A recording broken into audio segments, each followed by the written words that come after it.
नमस्कार मित्रांनो. आपण 2024 कंबाईन ग्रुपच्या पेपरचं ॲनालिसिस बघितलेलं आहे. त्यामध्ये आपण 2024ची पूर्ण क्वेश्चन पेपर जी आहे 1 to 100 क्वेश्चनपर्यंत ती एकाच वेळेस डिस्कस केली. परंतु आपण 2020पासून ते 2023च्या ज्या क्वेश्चन पेपर राहणार आहेत त्याचा आपण सब्जेक्टिव्ह म्हणजे एका व्हिडिओमध्ये पॉलिटी, एकामध्ये इकॉनॉमी, त्याच्यानंतर हिस्ट्री, सायन्स अँड करंट. ठीक आहे. तर अशा वेळेस आपण डिस्कस करणार आहे. तर आत्ता जे चालणार आहे ते पॉलिटीचं आपण डिस्कशन करून घेऊ. पॉलिटीचे जेवढे प्रश्न आलेले 2020ला 10 प्रश्न, आधीचा जो पॅटर्न होता 2010 आणि 21ला 10 प्रश्न आहे आपल्याला, आणि 22-23ला 15 क्वेश्चन आहे. असं टोटल आपल्याला 60 क्वेश्चनचा स्टडी करायचा आहे, जेणेकरून आपल्याला पॉलिटीमध्ये आउट ऑफ मार्क्स भेटले पाहिजे. ठीक आहे. जर 15 प्रश्न येणार आहेत तर आपले 14च्या अबोव बरोबर आले पाहिजे. ठीक आहे. एखादा चुकू शकतो आपला, परंतु आपला टार्गेट 13-14पर्यंतचा असला पाहिजे. तर चला आपण चालू करू. बघा, हा जो पेपर आहे हा 2020चा आहे. याची PDF मी तुम्हाला टेलिग्रामच्या चॅनलवर दिलेली आहे. ठीक आहे. आपलं युनिव्हर्सल फाउंडेशन या टेलिग्राम चॅनलवर आपल्याला याची लिंक दिलेली आहे व्हिडिओची. तर बघा, पुढे आपण बघायला गेलो तर 91 नंबरचा क्वेश्चन आहे. त्याच्यात दिलेलं आहे की खालील विधानांपैकी कोणते विधान योग्य आहे. ठीक आहे. तर हा जो प्रश्न आहे हा आपलं आपली जी संविधान सभा होती त्याच्याशी रिलेटेड प्रश्न आहे. तर मुळात आपलं मोटिव्ह कोणतं आन्सर आहे हे बघणं नाही, तर त्याच्या आजूबाजूला पेरिफेरल जो डेटा आहे तो गॅदर करणं आहे. तर बघा, जे दिलेले याच्यापैकी एकही जे विधान आहे हे योग्य नाही, म्हणजे सर्व अयोग्य आहे. तर त्याच्यात पहिलं काय होतं की संविधान सभेच्या 288 सदस्यांनी 26 जानेवारी 1950 रोजी राज्यघटनेवर स्वाक्षऱ्या केल्या. तर असं नव्हतं. बघा, त्याच्यापैकी 284 होते. टोटल 299 सदस्य होते, त्याच्यापैकी 284 जे मेंबर्स होते त्यांनी साईन केल्या होत्या. ही गोष्ट लक्षात ठेवायची आपल्याला. त्यांनी आपल्या जी घटना ही होती त्याच्यावर साईन केल्या होत्या. ठीक आहे. त्याच्यानंतर पुढे जर बघायला गेलो आपण तर बघा, ह्या जी केली होती तर ही जी डेटसुद्धा आपल्याला लक्षात ठेवायची की 24 जानेवारी 1950. त्याच्यात पहिली स्वाक्षरी राजेंद्र प्रसाद यांनी होती आणि शेवटची स्वाक्षरी फिरोज गांधींची होती. ठीक आहे. इंदिरा गांधींचे हजबंड होते, यांची साईन होती. ही गोष्ट लक्षात ठेवायची. त्याच्यानंतर बघा, कायद्याने घालून दिलेली पद्धती हे तत्त्व अमेरिकेच्या राज्यघटनेकडून स्वीकारण्यात आले. तर तसं नाही आहे. हे जे तत्त्व होतं हे आपण जपानकडून घेतलेलं आहे. त्याच्यानंतर बघा, संसदेच्या दोन्ही सभागृहांची संयुक्त बैठक ही कल्पना ब्रिटिश घटनेकडून घेतली आहे. तर तसं नाही, ते ऑस्ट्रेलियाकडून घेतली होती. ठीक आहे. ऑस्ट्रेलिया इथं लगेच लिहून घ्यायचं आहे. ऑस्ट्रेलिया करेक्ट करून घ्यायचं आहे. जे स्टेटमेंट अयोग्य दिलेले त्यांना आपण करेक्ट करून घ्यायचं आहे, म्हणजे जेणेकरून आयोगाने नंतर जर त्याच्या रिलेटेड प्रश्न विचारला तर आपल्याला आलं पाहिजे. त्याच्यानंतर आपण बघा कोणत्या देशांकडून काय काय घेतलेलं आहे आपल्या घटनेत याचं थोडंसं आपण बघून घेऊ शॉर्टमध्ये. ज्या इम्पॉर्टंट प्रोव्हिजन आहे त्या कवर केलेल्या आहे मी. सर्वात आधी जर आपण ब्रिटनकडून बघू, कॅबिनेट व्यवस्था घेतलेली किंवा आपण जे संसदीय प्रणाली ही सुद्धा आपण ब्रिटनकडून घेतलेली आहे. त्याच्यानंतर एकेरी नागरिकत्व झालं, द्विगृही संसद जसं की लोकसभा, राज्यसभा 2 ज्या हाऊसेस आहे आपण ते घेतलेले. त्याच्यानंतर फर्स्ट पास पोस्ट सिस्टीम, म्हणजे की आपण जे लोकसभा आणि विधानसभेचे जे इलेक्शन घेतो त्याला आपण फर्स्ट पास पोस्ट सिस्टीम म्हणतो. त्याच्यानंतर पंतप्रधानांचे पद घेतलेले आपण. त्याच्यानंतर कायदा करण्याची पद्धतसुद्धा आपण ब्रिटनकडून घेतलेली. तर एवढ्या सगळ्या गोष्टी आपल्याला लक्षात ठेवायच्या आहे. त्याच्यानंतर बघा, कॅनडाकडून काय घेतलं आहे तर सुप्रीम कोर्टचं जे ॲडवायझरी ज्युरिस्डिक्शन आहे किंवा सल्लागार अधिकार क्षेत्र आहे. ठीक आहे. जे सल्ला देण्याचं ते आपण कॅनडाच्या राज्यघटनेकडून घेतलेलं आहे. त्याच्यानंतर शेषाधिकार, म्हणजे जे आपल्या 3 सूचींमध्ये नाही, केंद्र सूची असू द्या, राज्य सूची असू द्या किंवा समवर्ती सूचीत, या सूचींमध्ये जो विषय नाही आहे त्याच्यावर अधिकार करायचा अधिकार कोणाकडे राहील तर केंद्राकडे राहील. जसं की बघा, ज्यावेळेस आपली घटना बनवली त्यावेळेस कम्प्युटर किंवा IT रिलेटेड काही इन्व्हेन्शन झालेलं नव्हतं. मग असेच टॉपिक आपण कोणत्या सूचीमध्ये घेतलेले नाही. म्हणून आपण अशी प्रोव्हिजन केली की एखादा जर नवीन विषय येत असेल तर जे अधिकार राहणार आहे कायदा करण्याचा तर तो केंद्राकडे राहणार आहे. त्याच्यानंतर राज्यपालाची नेमणूक. ठीक आहे. राज्यपालाचं पद आपण जे घेतलं आहे ते 35च्या ॲक्टमधून घेतलं आहे, परंतु जर त्यांची नेमणूक करायचं ठरवलं तर ते आपण कॅनडाच्या राज्यघटनेकडून घेतले. हे लक्षात ठेवायचे. नंतर प्रभावी केंद्र ही प्रोव्हिजनसुद्धा आपण कॅनडाकडून घेतलेली, एवढी गोष्ट लक्षात ठेवायची. त्याच्यानंतर पुढे बघू आपण अमेरिकेकडून काय घेतलेलं आपण, फंडामेंटल राईट. ठीक आहे. मूलभूत आपले जे कर्तव्य आहेत, ठीक आहे, मूलभूत अधिकार जे आहेत आपण ते USA कडून घेतले आणि मूलभूत कर्तव्य आपण USSRकडून घेतलेले, जे आपण 42वी घटना दुरुस्तीने ॲड केलेले ते आपण बघणारच आहोत. त्याच्यानंतर बघा, राष्ट्रपती सरसेनापती असतील हे सुद्धा घेतलं आहे. त्याच्यानंतर उपराष्ट्रपतींचं पद आपण अमेरिकेकडून घेतलं आहे. राष्ट्रपतींवरील महाभियोगाची जी प्रक्रिया आहे किंवा महाभियोग हे सुद्धा आपण अमेरिकेकडून घेतलं आहे. त्याच्यानंतर न्यायिक पुनर्विलोकन म्हणजे ज्युडिशियल रिव्ह्यू आपण अमेरिकेकडून घेतला आहे. त्याच्यानंतर सुप्रीम कोर्ट आणि हायकोर्टच्या जजेसला त्यांच्या पदावरून दूर करण्याची प्रोसेससुद्धा आपण कुठून घेतली, तर अमेरिकेच्या राज्यघटनेकडून घेतलेली आपल्याला दिसते. त्याच्यानंतर पुढे बघू आपण, फ्रान्सकडून बघा स्वातंत्र्य, समता, बंधुता या गोष्टी घेतलेल्या आहेत. त्याच्यानंतर दक्षिण आफ्रिकेकडून आपण घटना दुरुस्तीची पद्धत घेतलेली आहे, जे आपण 368 ह्या आर्टिकलमध्ये, ते पण लक्षात ठेवायचे आर्टिकलसुद्धा. त्याच्यानंतर बघा राज्यसभेच्या सदस्यांची निवडण्याची जी पद्धत आहे तीसुद्धा आपण कोणाकडून घेतलेली आहे, तर ती आपण दक्षिण आफ्रिकेच्या राज्यघटनेकडून घेतली. त्याच्यानंतर बघा जो प्रश्न विचारलेला आहे ऑस्ट्रेलियाकडून, तर ऑस्ट्रेलियाकडून बघा समवर्ती सूची घेतलेली आपण, संयुक्त बैठक 108 मध्ये, ठीक आहे. ही जी 7व्या परिशिष्टात आहे हे पण लक्षात ठेवायचं आपण, ठीक आहे. त्याच्यानंतर आर्टिकल संयुक्त बैठकीचं 108 आहे. त्याच्यानंतर व्यापार व वाणिज्याच्या ज्या प्रोव्हिजन आहे यासुद्धा आपण ऑस्ट्रेलियाच्या राज्यघटनेकडून घेतलेले आपल्याला दिसत आहे. त्याच्यानंतर बघा जर्मनीकडून आपण एक प्रोव्हिजन घेतली की ज्या आपण, जर्मनीचं वायमर गव्हर्नमेंट होतं आणि त्यांच्याकडून, म्हणजे आपण जर्मनी पण म्हणू शकतो, किंवा जर प्रश्न आला की वायमर सरकार, तर ते जर्मनीचंच होतं. मग त्यामध्ये काय केलं आहे आपण की ज्यावेळेस नॅशनल इमर्जन्सी ऑपरेशनमध्ये असेल त्यावेळेस आपण फंडामेंटल राईट काय करतो, सस्पेंड करतो. ही जी प्रोव्हिजन होती ही आपण जर्मनीच्या वायमर्स राज्यघटनेकडून घेतली होती. त्याच्यानंतर बघा आयरिश गव्हर्नमेंटकडून किंवा आयरिश राज्यघटनेकडून काय घेतले, तर directive principle of state policy. त्याच्यानंतर बघा राष्ट्रपतीच्या निवडणुकीची पद्धतसुद्धा आपण कोणाकडून घेतली, आयर्लंडकडून घेतले. आणि राज्यसभेवर काही सदस्यांचे नामनिर्देशन जे राष्ट्रपतींमार्फत होतं, ठीक आहे, ती प्रोव्हिजनसुद्धा आपण आयर्लंडच्या राज्यघटनेकडून घेण्यात आलेली आहे. पुढे बघू आपण, पुढचा प्रश्न बघा, भारतीय राज्यघटनेच्या सरनाम्याविषयी खालील विधाने विचारलेली आहे. तर बघा काय विचारलेलं आहे, पहिलं विधान, सरनामा हा राज्यघटनेला जे प्रस्थापित आणि प्रचारित करावायचे आहे ती उद्दिष्ट कथन करतो आणि त्यामधील भाषा जेथे जेथे संदिग्ध असल्याचे आढळते तेथे घटनेचा वैधानिक अर्थ निरूपण करण्यास सहाय्य करतो, असं ए स्टेटमेंट आहे. त्याच्यानंतर ब स्टेटमेंट काय आहे, संविधान सभेने ज्याप्रमाणे राज्यघटनेच्या इतर भागास कायदेशीर मान्यता दिली आहे तशी ती सरनाम्यास दिलेली नाही. असे 2 स्टेटमेंट विचारलेले आपल्याला, ठीक आहे. त्याच्यानंतर बघा आता सरनाम्याविषयी आपल्याला कोणकोणत्या गोष्टी लक्षात ठेवता येतील, तर बघा केशवानंद भारती ही एक केस आपल्याला लक्षात ठेवायची आहे. त्याच्यानंतर बघा LICची एक केस आहे, LIC ही एक केस आपल्याला लक्षात ठेवायची, आणि गोलकनाथ केस, ठीक आहे. याच्यात काय सांगितलं तो गोलकनाथ केसमध्ये की सरनामा हा राज्यघटनेचा भाग नाही आहे. याच्यात सांगितलं केशवानंद भारतीमध्ये की सरनामा हा राज्यघटनेचा भाग आहे.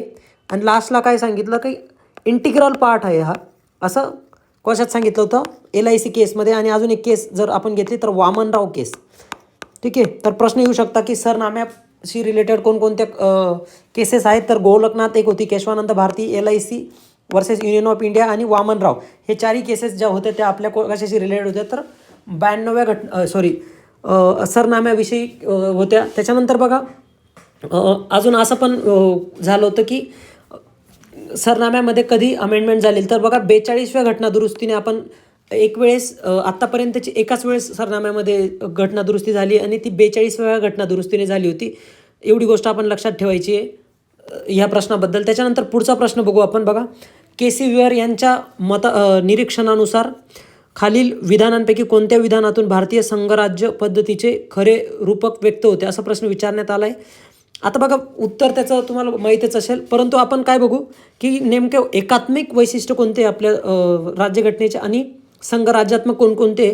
तर बघा एकात्मक वैशिष्ट्यांमध्ये कोणते, याला आपण काय म्हणतो, सेंटर जिथं स्ट्रॉंग आहे त्यांना आपण एकात्मक वैशिष्ट्य म्हणतो. त्याच्यात बघा प्रभावी केंद्र असेल, त्याच्यानंतर एकच राज्यघटना आहे राज्य आणि केंद्रांसाठी.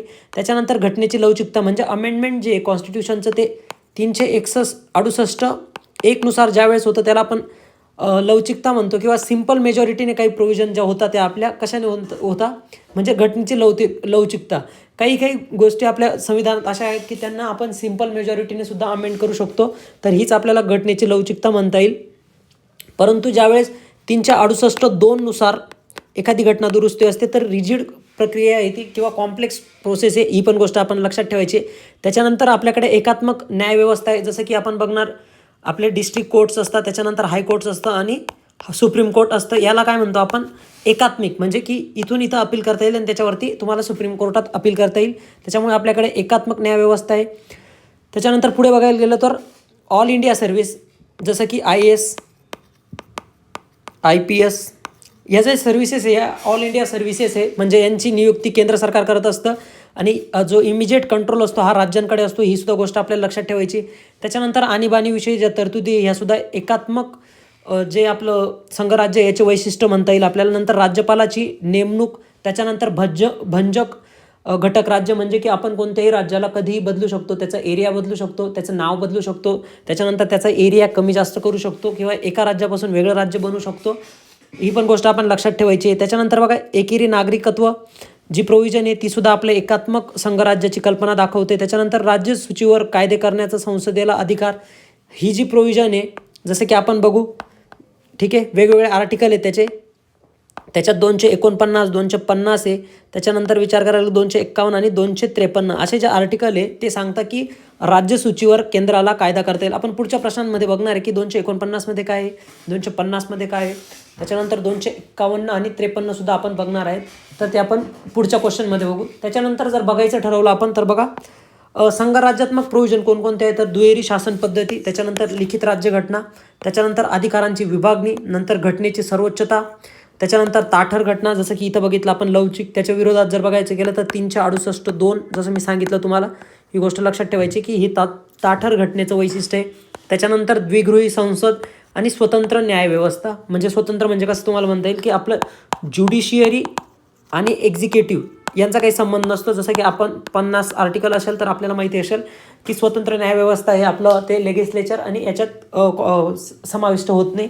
तर ही गोष्ट लक्षात ठेवायची. तर एवढ्या सगळ्या गोष्टी संघराज्यात्मक आणि एकात्मक जे वैशिष्ट्य आहे त्यांच्याशी रिलेटेड लक्षात ठेवायचे. आता कोणकोणत्या ऑथरने काय काय म्हटलेलं आहे तर जर बघायला गेलं तर के.सी. रावांचं म्हणणं होतं की केंद्रीकरण झालेले संघराज्य. त्याच्यानंतर डी बासू म्हणत होते की दोघांचा संयोग म्हणजे केंद्र आणि राज्यांचा. त्याच्यानंतर बघा के.सी. वेयर बघू जे आपल्या ह्या क्वेश्चनमध्ये विचारलेले आहे, त्यांनी सांगितलं होतं की अर्ध संघराज्य आहे म्हणजे पूर्ण संघराज्य पण दिसत नाही आपल्याला आणि पूर्ण आपल्याला सेंटर पण दिसत नाही, तर अर्ध संघराज्य दिसतंय. त्याच्यानंतर मॉरिस जोन्ससुद्धा आपल्याला विचारला गेलेला आहे. तर मॉरिस जोन्सने सांगितलं होतं की वाटाघाटीचे संघराज्य. त्याच्यानंतर एवर जेनिंग्स बघितला तर केंद्रीकरणाची प्रवृत्ती असलेले संघराज्य. त्याच्यानंतर ग्रेविन ऑस्टिन जर बघायला गेलो तर आपण सहकारी संघराज्य. अशा वेगवेगळ्या ऑथर्सने संघराज्याबद्दल कमेंट केलेलं आहे, तर ह्या आपल्याला लक्षात ठेवायचं आहे. त्याच्यानंतर बघा आपण बघू की नेमकं जसं भारतात आपले जे स्टेट आहे त्यांना राज्य म्हणतात, तर वेगवेगळ्याकडे काय म्हणतात, स्वित्झर्लंड्समध्ये त्यांना कॅन्टॉन्स म्हणतात, रशियामध्ये विचार करायला गेलो तर संघराज्य आणि कॅनडामध्ये त्यांना प्रांत म्हणतात. एवढ्या गोष्टी आपल्याला लक्षात ठेवायच्या आहे. त्याच्यानंतर पुढचा प्रश्न बघू आपण ग्रामसभेबद्दल किंवा आपलं जे 73वी घटना दुरुस्ती आहे त्याच्याबद्दल प्रश्न आहे हा.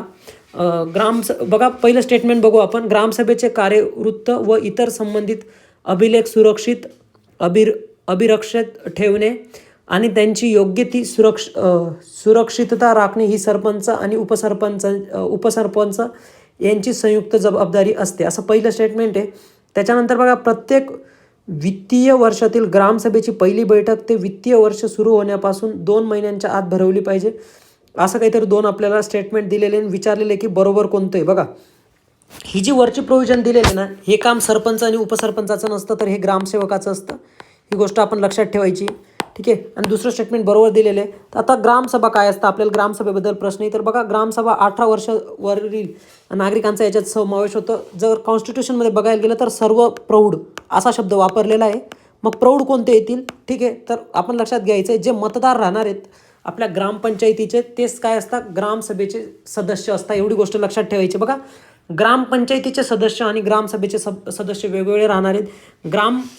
जे ग्रामपंचायतीचे सदस्य राहणार आहेत ते आपण निवडून देत असतो, परंतु ग्रामसभेमध्ये कोणतीही निवडणूक नसते. ग्रामसभेचे जेवढे पण ग्रामपंचायतीचे आपले वोटर राहणारे किंवा मतदार राहणारे हे सर्वच्या सर्व जिथं इथं लिहिलेले आपण 18 वर्षावरील हे ग्रामसभेचे सदस्य राहणार आहेत. एवढी गोष्ट लक्षात राहणार आहे. आणि ग्रामसभेचं अध्यक्षस्थान कोण भूषवेल तर सरपंच नसतील तर उपसरपंच. एवढ्या गोष्टी आपल्याला लक्षात ठेवायच्या आहेत. बघा वर्षातून 4 सभा आमंत्रित कराव्या लागतात, जसं की 26 जानेवारी, त्याच्यानंतर 1 मेला एक असते, त्याच्यानंतर 15 ऑगस्ट, ठीक आहे, आणि 2 ऑक्टोबरला. अशा 4 ग्रामसभा होत असतात. याच्यानंतर विशेष ग्रामसभासुद्धा बोलवली जाते. एवढ्या पण गोष्टी आपल्याला लक्षात ठेवायच्या आहे. पुढच्या प्रश्नाबद्दल बोलू. नंतर ह्या बघा ह्या प्रोव्हिजन ज्या आहेत ग्रामसभेची जर प्रोव्हिजन बघायला गेलो तर 243A मध्ये दिलेली आहे, ठीक आहे. इथं आपल्याला काही आर्टिकल लक्षात ठेवायचे. 243D मध्ये आरक्षण दिलेलं आहे, ठीक आहे. त्याच्यानंतर 243K बघायचं आहे आपल्याला आणि 243I म्हणजे तुम्ही इन्कम लक्षात ठेवू शकता आणि इन्कम म्हणजे फायनान्स कमिशन किंवा वित्त आयोग हा तुमचा 243 आयमध्ये दिलेला आहे वित्त आयोग, ठीक आहे, ती गोष्ट लक्षात ठेवायची. आणि उरलेला कोणता आयोग राहिला मग, तर निवडणूक आयोग हा तुम्हाला केमध्ये दिलेला दिसतो, निवडणूक आयोग. ही गोष्ट लक्षात ठेवायची. त्याच्यानंतर पुढे बघू आपण. पुढचा प्रश्नाकडे बघण्याच्या आधी आपण परत ग्रामपंचायतीशी रिलेटेड हा प्रश्न आलेला आहे. तर यांनी विचारलेलं काय, आपण स्टेटमेंट वाचून घेऊ. हे स्टेटमेंट लक्षात ठेवायचे. बघा, प्रश्न जशाच्या तसा रिपीट जरी नाही झाला, परंतु आपल्याला कोणत्याही क्वेश्चन सॉल्विंगमध्ये हा इम्पॉर्टन्स त्याचं दिसू शकतं. त्याच्यामुळे आपण स्टेटमेंटसुद्धा आपल्याला लक्षात राहिले पाहिजे. ग्रामपंचायतीचा कोणताही ठराव त्या ठरावाच्या संमत झाल्याच्या तारखेपासून 3 महिन्यानंतर दुसरा ठराव साध्या बहुमताने संमत करून त्यात फेरबदल, सुधारणा, फेरफार करता येईल अथवा तो रद्द करता येईल, असं स्टेटमेंट ए दिलेले आहे आपल्याला. त्याच्यानंतरचं स्टेटमेंट बघू आपण. ग्रामपंचायतीने आपल्या सदस्यांच्या एकूण संख्येच्या 2/3 इतक्या सदस्यांनी पाठिंबा दिलेल्या ठरावाखेरीज इतर कोणत्याही रीतीने पंचायतीच्या कोणत्याही ठरावात तो संमत झाल्याच्या तारखेपासून 3 महिन्यांच्या आत फेरबदल, सुधारणा, फेरफार करता येणार नाही अथवा तो रद्द करता येणार नाही. बघा, अशा 2 स्टेटमेंट दिलेल्या आहे. तर बघा, मुळात तर आपण हे वाचलेलं असो किंवा नसो, याच्यात लॉजिक कसं बिल्ड करू शकता. बघा, हे जे स्टेटमेंट आहे ना, 2 नंबरचं आणि 1 नंबरचं, हे दोघं एकमेकांवर डिपेंड आहे. त्यांनी जर तुम्ही जर प्रोव्हिजन बघितल्या, बघा, पहिले तर 3 महिना दिलेले आहे, परत काय दिलेलं आहे तुमचं इथं साधं बहुमत दिलेलं आहे, आणि परत तसाच ठराव करावा लागत असेल तर तुम्हाला 2/3 म्हणजे साध्या बहुमताकडून तुम्ही कुठे जाताय, विशेष बहुमत 2/3 बहुमताकडे जाताय. ही गोष्ट लक्षात ठेवायची आहे. त्याच्यानंतर बघा, इथं आधी तर रद्द करता येतो, इथं रद्द करता येत नाही. हे दोघं जे स्टेटमेंट आहे याला एक टाईप म्हणतो आपण इंटरडिपेंडन्सी ऑफ ऑप्शन्स. एकमेकांवर ते स्टेटमेंट जे आहे ते अवलंबून आहे. त्याच्यामुळे एक तर ते दोघं बरोबर असू शकतात किंवा चुकीचे असू शकतात. ह्या ऑप्शनमध्ये जर बघायला गेलो तर दोघी स्टेटमेंट बरोबर आहे. आणि एक लॉजिक तुम्ही नेहमी लक्षात ठेवायचं आहे, जर तुम्हाला कन्फर्म माहिती नसेल की एखादं ऑप्शन रॉंग आहे तर आपण त्याला बरोबर समजायचं. हे कॉमन सेन्सचं लॉजिक आहे की आयोगाने दिलेलं तुम्ही बरोबर समजायचे जर तुम्हाला माहिती नसेल तर, ठीक आहे. ह्या ज्या लॉजिक आणि ट्रिक्स ज्या सांगतोय मी त्या शेवटी वापरायचे. आधी तर आपण नॉलेजच्या बेसवर जायचे आणि नॉलेजच्या बेसवरच एखाद्या प्रश्नाचे आन्सर काढायचे. त्याच्यानंतर पुढचं इथं मग आपण आर्टिकल लक्षात घेऊ. जसं की मागच्या क्वेश्चनमध्ये सांगितलं 243 ए मध्ये ग्रामसभा आहे आपली, 243 बी आणि सी मध्ये एकामध्ये कॉन्स्टिट्यूशन ऑफ ग्रामपंचायत दिलं आहे, म्हणजे ग्रामपंचायतमध्ये काय काय असलं पाहिजे. त्याच्यानंतर तिचं कंपोजिशन दिलेलं आहे, म्हणजे किती मेंबरची असली पाहिजे, कुठे असली पाहिजे. मग ते जे आपण बघतो की 700 ते 1500 जर ग्रामपंचायतीचे सदस्य असतील तर मतदार असतील तर ते लोकसंख्या असेल तर तिथे किती 7 मेंबर असतील. त्याच्यानंतर 1500 तर 3000 बघायला गेलो तर 2-2 मेंबर वाढत जातात. एवढ्या गोष्टी आपल्याला लक्षात ठेवायच्या. त्याच्यानंतर पुढे बघायला गेलो तर 3000 ते 4500, ठीक आहे. इथं 9 होते तर इथं 11, ठीक आहे. तर असं 7500पर्यंत वाढत जातं. आणि 7500पेक्षा जास्त असेल तर 17 ग्रामपंचायतीचे सदस्य त्या ग्रामपंचायतीमधून असतात. एवढी गोष्ट लक्षात ठेवायची आहे, ठीक आहे. त्याच्यानंतर पुढचा प्रश्न बघू आपण. कोणत्या तत्वामधून न्यायसंस्थेच्या प्रशासकीय कृतीवरील नियंत्रणाचा उगम होतं, ठीक आहे. तर इथं जे आन्सर आहे याच्यात काही वेगळ्या गोष्टी बघायची गरज नाही, परंतु रूल ऑफ लॉ जी कन्सेप्ट ही एडवर्ड कुक यांनी दिली होती. आणि कायद्याचे राज्य, ठीक आहे. मग रूल ऑफ लॉ कुठून घेतलेला आहे आपण, ठीक आहे, ब्रिटनकडून. ही गोष्ट लक्षात ठेवायची. त्याच्यानंतर बघा, ज्युडिशियल रिव्ह्यू जे होते ती गोष्ट आपल्याला लक्षात ठेवायची की ज्युडिशियल रिव्ह्यू आपण कुठून घेतला आहे, अमेरिकेकडून घेतलेला आहे, USA कडून. न्यायिक पुनर्विलोकन म्हणतो आपण त्याला. एवढी गोष्ट लक्षात ठेवायची. नंतर बघा, डिलिगेटेड लेगिस्लेशन काय असतं. बघा, ज्यावेळेस जे कायदा करणाऱ्या ऑथॉरिटी आहे, जसं की आपण केंद्रात बघितलं तर संसद कायदे करते आणि राज्यात बघितलं तर राज्य विधिमंडळ कायदे करत असते. परंतु आपल्या कायदा करण्याची जी पॉवर आहे ही ज्यावेळेस पार्लमेंट किंवा राज्य विधिमंडळ एखाद्या दुसऱ्या ऑथॉरिटीकडे देतात तर त्याला काय म्हणतो आपण, डिलिगेटेड लेगिस्लेशन. ही गोष्ट लक्षात ठेवायची. विचारलं जाईल आपल्याला की डिलिगेटेड लेगिस्लेशन UPSC CSE 2022च्या मेन्सला हा प्रश्न येऊन गेलेला आहे. ती पण गोष्ट लक्षात ठेवायची. त्याच्यानंतर पुढे गेलो तर सेपरेशन ऑफ पॉवर्स, ठीक आहे.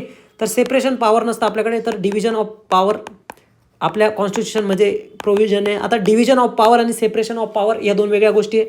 आपल्याकडे ज्या डिव्हिजन ऑफ पॉवर दिलेल्या ह्या 7व्या परिशिष्टात दिल्या आहे की केंद्राचे जे विषय असतील त्यावर केंद्र कायदा बनवेल, सी म्हणजे सेंटर म्हणायचे मला. त्याच्यानंतर राज्यांवरील जे असतील ते राज्य बनवतील आणि समवर्ती सूचीतील जे विषय असतील त्याच्यावर केंद्र किंवा राज्य दोघेही कायदे बनवू शकतात. एवढी गोष्ट लक्षात ठेवायची. त्याच्यानंतर पुढचा प्रश्न बघू आपण.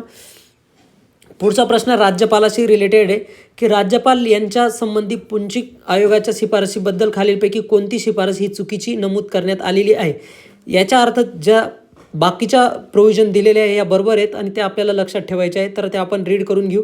आपल्याला विचारलं जाऊ शकतं की एका साईडला आपल्याला सर्व आयोग देतील आणि त्यांच्या प्रोव्हिजन देतील, तर आपल्या लक्षात आल्या पाहिजे. तर बघा पहिलं स्टेटमेंट काय म्हणतंय, त्यांना मंत्रिमंडळाच्या सल्ल्याशिवाय अथवा सल्ल्याविरुद्ध कार्यरत असणाऱ्या किंवा निवृत्त झालेल्या मंत्र्यांवर खटला चालवण्यास मंजुरी देण्याचा अधिकार असावा, अशी एक जी रिकमेंडेशन होती किंवा शिफारस होती ही पंच आयोगाने दिली होती राज्यपालासंबंधित. त्याच्यानंतर बघा ते राज्य विधानसभेने मंजूर केलेल्या महाभियोगाच्या ठरावाने पदावरून दूर केले जाऊ शकतील, ही सुद्धा एक शिफारस पंच आयोगाने दिली होती किंवा पुंच आयोगाने दिली होती. त्याच्यानंतर बघा पुढे जर बघायला गेलो तर राज्यघटनेच्या अनुच्छेद 163 असा बदल करण्यात यावा की ते त्यांना असलेले स्वेच्छाधीन अधिकार मनमानी पद्धतीने वापरू शकणार नाहीत. अशा ज्या 3 शिफारशी होत्या आणि अजून मी शिफारशी सांगेल तुम्हाला. बघा त्यांनी वरती ज्या दिलेल्या आहे मी, महाभियोगाची प्रक्रिया त्याच्यानंतर राज्यपालासाठी लागू केली जाऊ शकते असं त्यांनी सांगितलं होतं. त्याच्यानंतर विद्यापीठाचे कुलपती राज्यपाल असावेत अशी जी प्रोव्हिजन आहे त्यांनी कॅन्सल करायला लावली होती. त्याच्यानंतर जर एखादं विधेयक राष्ट्रपतींच्या पूर्वसंमतीसाठी पाठवलं गेलं आहे तर त्याला 6 महिन्यांचा कालावधीमध्ये राष्ट्रपतींनी आपला निर्णय द्यावा असं सांगितलं होतं. त्याच्यानंतर बघा जर नॅशनल इमर्जन्सी असेल किंवा राष्ट्रपती राजवट असेल म्हणजे 352 आणि 356 हे ऑप्शन केवळ अंतिम पर्यायासाठी वापरले जावं अशी सुद्धा प्रोव्हिजन त्यांनी केली होती. त्याच्यानंतर ऑल इंडिया सर्व्हिसेस म्हणजे ज्या आपल्या अखिल भारतीय सेवा आहेत, त्याच्यानंतर आरोग्य शिक्षण म्हणजे अखिल भारतीय सेवांमध्ये आरोग्य शिक्षण अभियांत्रिकी न्यायपालिकांचा सुद्धा समावेश करण्याची प्रोव्हिजन कोणी दिली होती तर पंच आयोगाने. आता इथं काय दिलेलं आहे की तिसरं स्टेटमेंट का चुकीचं आहे ते पण बघून घेऊ आपण. मुळात ते राज्यसभेने मंजूर केलेल्या महाभियोगाच्या ठरावाने आणि त्या ठरावास लोकसभेने मान्यता दिल्यास पदावरून दूर केले जाऊ शकतील, तर अशी काही प्रोव्हिजन दिली नव्हती. त्यांनी फक्त हेच सांगितलेलं होतं. बघा हे दोघं स्टेटमेंट काय आहे तुमच्या आता इथं को रिलेटेड आहे. एकतर हे बरोबर असू शकतं किंवा हे बरोबर येऊ शकतं, दोघी एकाच वेळेस बरोबर राहणार नाही. आणि आपल्याला हे माहिती आहे की इथं जर बघितलं तर ही प्रोव्हिजन दिली होती, ही शिफारस तर ही पंच आयोगाने दिली होती. त्याच्यामुळे अशी काही प्रोव्हिजन पंच आयोगाने दिले नाही तर आपलं उत्तर हे असलं पाहिजे. ही गोष्ट लक्षात ठेवायची. पंच आयोग जो होता तो 2007चा होता, लक्षात ठेवायचा आहे. नंतर बघा एक वेळेस सरकारी आयोगाच्या सदस्य विचारले गेले तर पंच आयोगाचे पण विचारले जाऊ शकतात. मग कोण कोण होते तर धीरेंद्र सिंग होते, विनोद कुमार दुग्गल होते, NR माधव होते आणि अमरेश बाग असे 4 सदस्य होते. आणि MM पंचू जे होते तर ते आयोगाचे अध्यक्ष होते, हे लक्षात ठेवायचे. त्याच्यानंतर अजून केंद्र राज्य संबंधांची कोणकोणते जर आयोग विचारले गेले तर सरकारी आयोग लक्षात ठेवायचे. त्याच्यानंतर पंच आयोग एक लक्षात ठेवायचे, राजमन्नार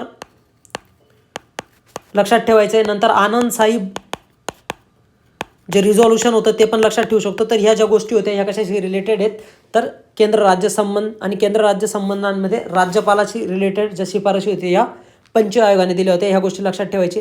त्याच्यानंतर पुढचा प्रश्न थोड्या योजनेवर आधारित आहे, ते पण बघून घेऊ आपण.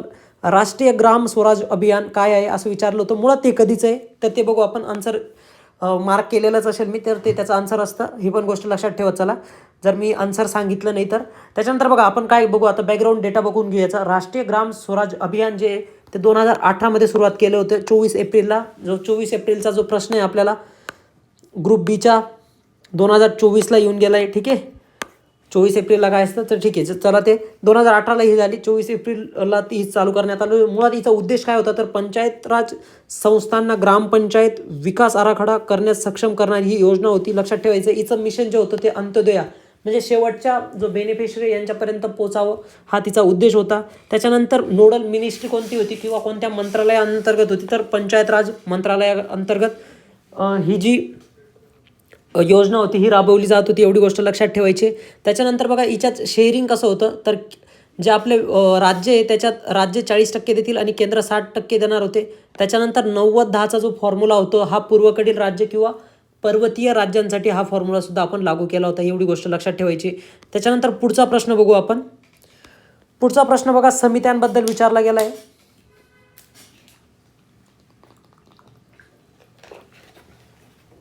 समित्यांबद्दल विचारण्यात आलेलं आहे. तर काय आहे समित्यांमध्ये बघू. लोकलेखा समितीमध्ये 7 सदस्य राज्यसभेचे असतात असं विचारलेले आहे. त्याच्यानंतर बस स्टेटमेंट बघू आपण.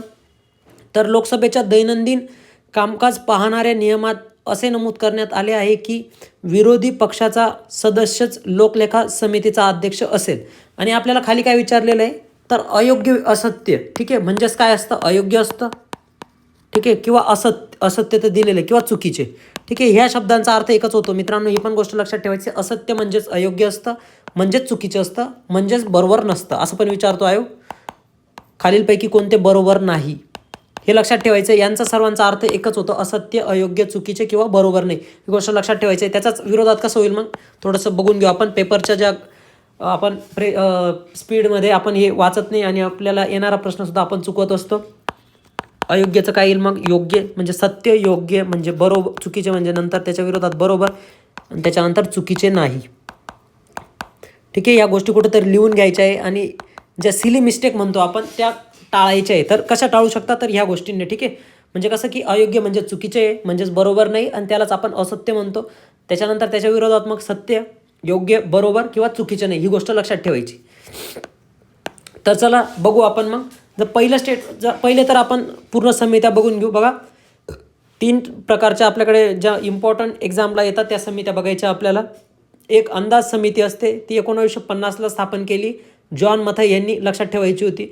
त्याच्यानंतर बघा, सदस्य फक्त लोकसभेतील असतात. ही स्टेटमेंट खूप इम्पॉर्टंट आहे. याच्यावर सर्व एक्झाम्समध्ये प्रश्न विचारलेला गेलेला आहे. प्रश्न असा असतो की खालीलपैकी कोणत्या समितीत फक्त लोकसभेचे सदस्य असतात, असा प्रश्न येऊ शकतो.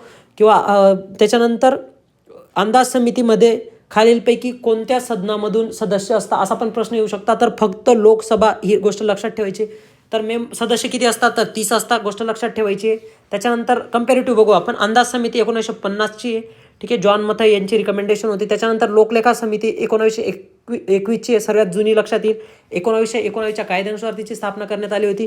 त्याच्यानंतर सार्वजनिक उपक्रम समिती जर बघायला गेलो तर आपण 1964ची आहे. ती कृष्ण मेनन समितीच्या शिफारशीनुसार स्थापन करण्यात आली होती. नंतर सदस्य बघायला गेलो तर अंदाज समितीमध्ये फक्त लोकसभेचे सदस्य असतात, ते 30 मेंबर संख्या आहे त्यांची. त्याच्यानंतर लोकलेखा समितीमध्ये 22 मेंबर असतात, गोष्ट लक्षात ठेवायची. त्यामध्ये 15 लोकसभेतून आणि 7 राज्यसभेतून असतात. त्याच्यानंतर सार्वजनिक उपक्रम समितीमध्ये 22 मेंबर असतात, परत त्यात 15 लोकसभेतून आणि 7 राज्यसभेतून असतात. ही पण गोष्ट लक्षात ठेवायची. नंतर बघा, मंत्र्यांची निवड ही कोणत्याही समितीमध्ये होत नाही. ही गोष्ट लक्षात ठेवायची, कोणत्या समितीमध्ये नाही. ठीक आहे, मी इथे कुठेही नाही लिहिले. याचाच अर्थ अंदाज समितीमध्ये, लोकलेखा आणि सार्वजनिक उपक्रम समितीमध्ये कोणत्याही मंत्र्यांची निवड केली जात नाही. त्याच्यानंतर त्या समित्यांना काय नाव आहेत ही पण आपल्याला विचारलं गेलेलं आहे. बघा, काटकसर सुचवणारी जी समिती आहे तिला अंदाज समिती म्हटलं जातं. म्हणजे की अंदाज घेऊन काय करायचं आपण, काटकसर करायची, आपण असं लक्षात ठेवू शकतो. नंतर लोकलेखा असली तर ही जी अंदाज समिती हिची जुळी बहीण, हा प्रश्न आपल्याला आयोगाने विचारला आहे की खालीलपैकी कोणती अंदाज समितीची जुळी बहीण असं म्हटलं जातं, तर ती लोकलेखा समिती. ही गोष्ट लक्षात ठेवायची. नंतर कार्यकाळ सर्वांचा 1 वर्षाचा असतो, ही पण गोष्टी लक्षात ठेवायची. नंतर अध्यक्ष कोण असतो? तर बघा, सरकारी पक्षातील अंदाज समितीचा जो अध्यक्ष राहणार आहे हा सरकारी पक्षातील असतो. त्याच्यानंतर लोकलेखा समितीतील जो अध्यक्ष राहणार आहे हा विरोधी पक्षनेता असतो. त्याच्यानंतर सार्वजनिक उपक्रम समितीचा जो अध्यक्ष राहणार आहे हा सरकारी पक्षातील राहणार आहे. एवढी गोष्ट लक्षात ठेवायची. त्याच्यानंतर बघा, आता हे स्टेटमेंट का रॉंग होतं त्याचं आपण थोडंसं बघू. तर लोकलेखा समितीचा अध्यक्ष असेल असं लोकसभेच्या कामकाज पाहणाऱ्या नियमात नाही आहे, तर हा संकेत पाळला गेला आहे 1967-68 पासून. आणि जे पहिले विरोधी पक्षनेता होते तर ते मिसू मसानी होते. एवढी गोष्ट लक्षात ठेवायची. म्हणजे हा संकेत आहे, हा कुठेही लिहिलेला नाही किंवा लोकसभेच्या कामकाजात नाही किंवा संविधानात कुठेही नाही. एवढी गोष्ट आपल्याला लक्षात ठेवायची आहे. त्याच्यानंतर पुढचा प्रश्न बघू आपण.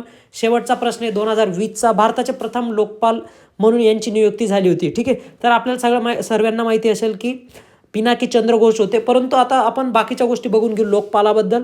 जसं की भारताचा प्रथम लोकपाल. मग लोकपाल ही जी कन्सेप्ट आहे, ही जी स्वीडन किंवा स्कॅन्डिनेव्हियन कंट्रीज जर बघितल्या आपण युरोपमधील, तिथे जे ऑम्बुड्समॅन ही कन्सेप्ट असते त्याच्याशी रिलेटेड आपली लोकपालची कन्सेप्ट आहे. तर सर्वप्रथम स्वीडनमध्ये आली होती 1809मध्ये. याच्यावर पण प्रश्न येऊन गेला. त्याच्यानंतर फिनलँड आणि डेन्मार्क, नॉर्वे ह्याच तुमच्या काय आहेत स्कॅन्डिनेव्हियन कंट्री, हे पण लक्षात ठेवायचे. आणि इथंच ही प्रथम आली होती, ही गोष्ट लक्षात ठेवायची. त्याच्यानंतर मग आपण काय केलं, लोकपाल व लोकायुक्त कायदा केला 2013ला आणि त्याच्यानुसार आपल्याकडे सुद्धा लोकपाल आणलेला आहे. तर लोकपालचे अध्यक्ष कोण असतील, म्हणजे क्वालिफिकेशन किंवा पात्रता काय असेल अध्यक्षांची, तर ते माजी सरन्यायाधीश असावे किंवा माजी न्यायाधीश असावे सुप्रीम कोर्टचे. एवढी गोष्ट लक्षात ठेवायची तिथं.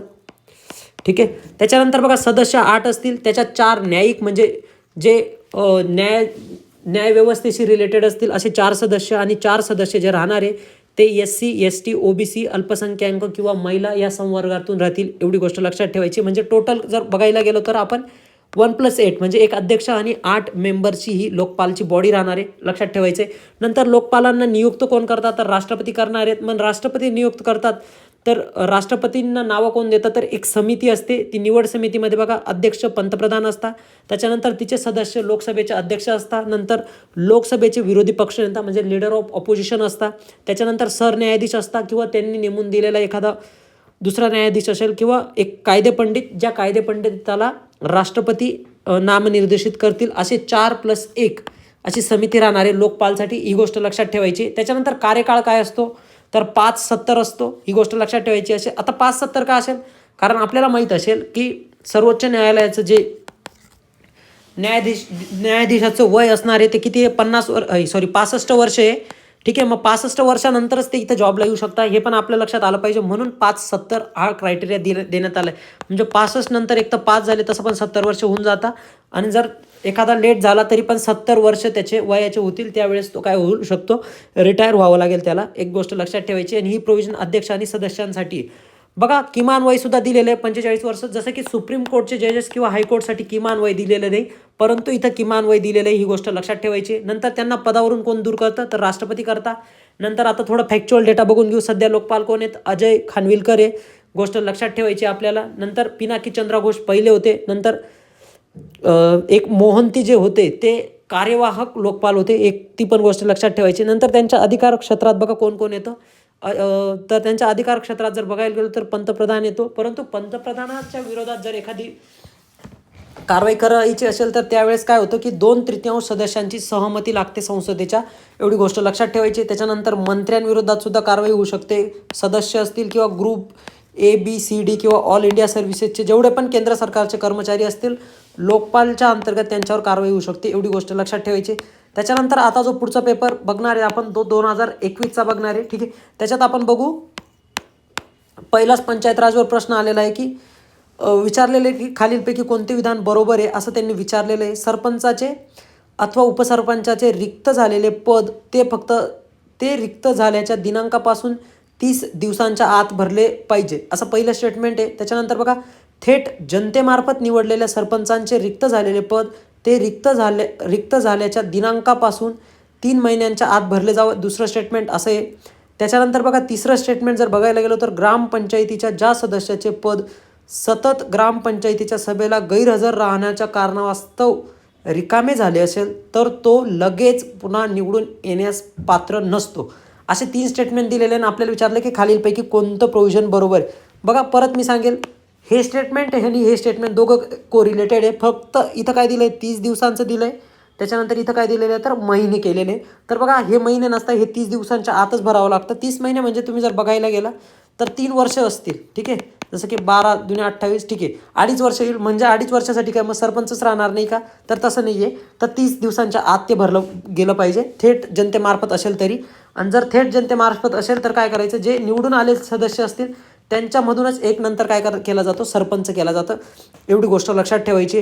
त्याच्यानंतर बघा जे तिसरं स्टेटमेंट आहे त्याच्यात सुद्धा काय चुकीचं दिलं आहे, तर जर एखादा सदस्य सतत गैरहजर राहत असेल तर तो जर गैरहजर झाला तर तो पुन्हा निवडणूक येण्यास पात्रता असते, एवढी गोष्ट लक्षात ठेवायची. तर असं काही नाही आहे कुठे दिलेलं, ही गोष्ट लक्षात ठेवायची. नंतर बघा थेट सरपंच असेल तर काय केलं जातं, जेवढे निर्वाचित सदस्य असणार आहे त्याच्यापैकी एकाची सरपंच म्हणून निवडणूक घेतली जाते किंवा त्यालाच निवडले जाते, एवढी गोष्ट लक्षात ठेवायची आपल्याला. आर्टिकल आय होप की लक्षात असतील तुमचे, जे मी मागच्या प्रश्नांमध्ये तुम्हाला ग्रामसभेचे आणि बाकीचे आर्टिकल सांगितले. पुढचा पण प्रश्न जर बघितला तर तो सुद्धा आपल्याला पंचायत राजशी रिलेटेड दिसतो. त्याच्यात काय विचारलेले आहे, त्याच्यात पण आपल्याला योग्य विधाने विचारलेली आहे. मग बघू आपण. पहिलं स्टेटमेंट काय आहे, ग्रामविकास समितीतील सदस्यांची एकूण संख्या 7पेक्षा कमी नसेल आणि 17पेक्षा जास्त नसेल, असा पहिलं स्टेटमेंट आहे. त्याच्यानंतर दुसरं स्टेटमेंट बघू आपण, ग्रामविकास समितीतील सदस्यांपैकी 1/3 कमी नसतील इतके सदस्य ग्रामपंचायतीच्या सदस्यांमधील असतील, दुसरं स्टेटमेंट. त्याच्यानंतर तिसरं स्टेटमेंट म्हणजे क बघू आपण, तिच्या सदस्यांपैकी 1/3पेक्षा कमी नसतील इतके सदस्य महिला असतील. त्याच्यानंतर बघा चौथं स्टेटमेंट, उपसरपंच हा तिचा पदसिद्ध अध्यक्ष असेल. आणि लास्ट वन आहे, ग्रामसेवक हा तिचा पदसिद्ध सदस्य सचिव असेल. असे 5 स्टेटमेंट दिलेले आपल्याला विचारलेले की खालीलपैकी कोणते स्टेटमेंट बरोबर किंवा आपल्याला मॅच करायला लावले, कोड दिलेले खाली. तर चला बघू आपण. पहिले स्टेटमेंट काय आहे, एकूण संख्या 7पेक्षा कमी नसेल किंवा 17 नसेल. बघा ही जी प्रोव्हिजन आहे ना मित्रांनो, ही ग्रामपंचायतीसाठी दिलेली, ना की ग्राम विकास समितीसाठी. ठीक आहे, आपण बघितलं असेल खूप वेळेस. मी तुम्हाला पहिल्या प्रश्नामध्ये बी सांगितलं की ठीक आहे किती 7 ते 17. ठीक आहे, 7 किंवा 500 ते 1500 ज्यावेळेस लोकसंख्या असेल 700 ते 1500 त्यावेळेस 7 सदस्य असतात आणि 7,500पेक्षा जास्त लोकसंख्या असेल तर 17 सदस्य असतात ग्रामपंचायतीमध्ये. तर हे जे स्टेटमेंट आहे हे ग्रामपंचायतीशी रिलेटेड आहे, 7 ते 17. ती एक गोष्ट लक्षात ठेवायची आहे. त्याच्यानंतर जर विचार करायला गेलो आपण ग्रामविकास समितीत किती असतात, तर बघा 12 ते 24 सदस्य असतात. एवढी गोष्टसुद्धा लक्षात ठेवायची. म्हणजे हे जे दिलेलं आहे हे ग्रामपंचायतीचं आहे आणि इकडे मी जे डेटा लिहून दिला हा तुमचा ग्राम विकास समितीचा आहे. तेवढी गोष्ट लक्षात ठेवायची. त्याच्यानंतर दुसरं स्टेटमेंट बरोबर आहे की 1/3पेक्षा कमी नसतील इतके सदस्य ग्रामपंचायतीच्या सदस्यांमधील असतील, लक्षात ठेवायचे. म्हणजे जे हे 7 ते 17मधून काही किती राहणार आहे, 1/3 राहणार आहे. एवढी गोष्ट लक्षात ठेवायची.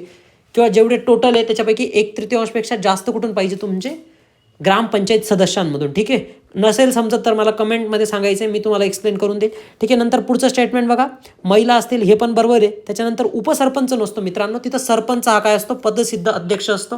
ही गोष्ट लक्षात ठेवायची. आणि ग्रामसेवकाचं तर काम हे सचिव असणं ही गोष्ट. त्याच्यामुळे आपलं जर बघायला गेलो आपण ब क ई हे जे ऑप्शन आहेत हे बरोबर आहे. ठीक आहे, त्याच्यानंतर आपण चला ग्राम विकास समितीबद्दल थोडंसं बघू. मग तिच्यात किती असतात, तर 12 ते 24 सदस्य असतात. तिची स्थापना कोण करते, तर ग्रामसभा करते. अध्यक्ष सरपंच असतात. सदस्य किमान 1/3 ग्रामपंचायत सदस्यांमधून असतात आणि 50% महिला असतात. एवढी सुद्धा गोष्ट आपल्याला तिथून लक्षात ठेवायची. त्याच्यानंतर समित्यांची जर मुदत बघायचं राहिलं तर ग्रामपंचायतची जी मुदत असणार आहे, म्हणजे जर बघायला गेलो ग्रामपंचायतीची किती मुदत असते, तर 5 वर्षे. ठीक आहे, तसंच या समित्यांची सुद्धा 5 वर्षे एवढी मुदत असते. ती गोष्ट लक्षात ठेवायची. त्याच्यानंतर चला पुढचा प्रश्न बघू सरकारी आयोगाबद्दल. जसं पंच आयोग बघितला, आता सरकारी आयोग पण आपण बघून घेऊ. बघा त्यांनी ज्या प्रोव्हिजन दिलेले आहे त्याच्यावरच आपल्याला प्रश्न येत आहे. मुळात कधीचा होता आयोग, तर 1983चा आयोग होता. 1988ला आयोगाने अहवाल जो होता तो सरकारला सोपवला होता. त्याच्यानंतर बघा शिफारशी काय काय केल्या होत्या, तर 356 म्हणजे राष्ट्रपती राजवट हा शेवटचा पर्याय असला पाहिजे. नंतर त्यांनी सांगितलं की ऑल इंडिया सर्व्हिसेस अजून प्रबळ करा. त्याच्यानंतर त्रिभाषा सूत्र लागू करण्यासाठी सुद्धा त्यांनी होकार दर्शवला होता. त्याच्यानंतर जे आपलं संविधानातलं कलम 263 आहे याच्यामध्ये एक इंटरस्टेट काउन्सिल किंवा आंतरराज्यीय परिषद असते, ही कायमस्वरूपी करा. त्याच्यानंतर बघा विधानसभेत जोपर्यंत मंत्रिमंडळाकडे बहुमत आहे तोपर्यंत त्याला बरखास्त करू नये असं सुद्धा सांगितलं होतं.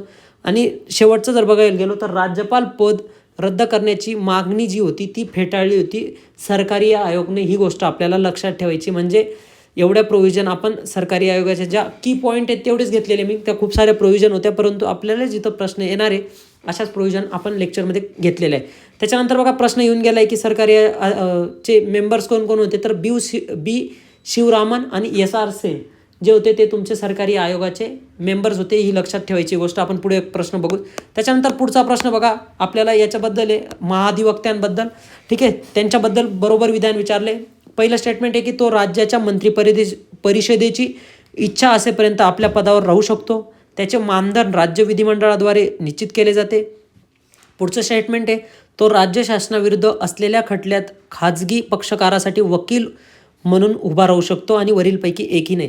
तर मुळात आपण लक्षात ठेवू महाधिवक्त्यांबद्दल आर्टिकल आपण नंतर 76 आणि 165चे सर्व प्रोव्हिजन लिहून घेतलेले, कारण याच्यावर एक प्रश्न तर येतोच. ठीक आहे, तर बघा महाधिवक्त्यांबद्दल जे आर्टिकल आहे ते 165 आहे.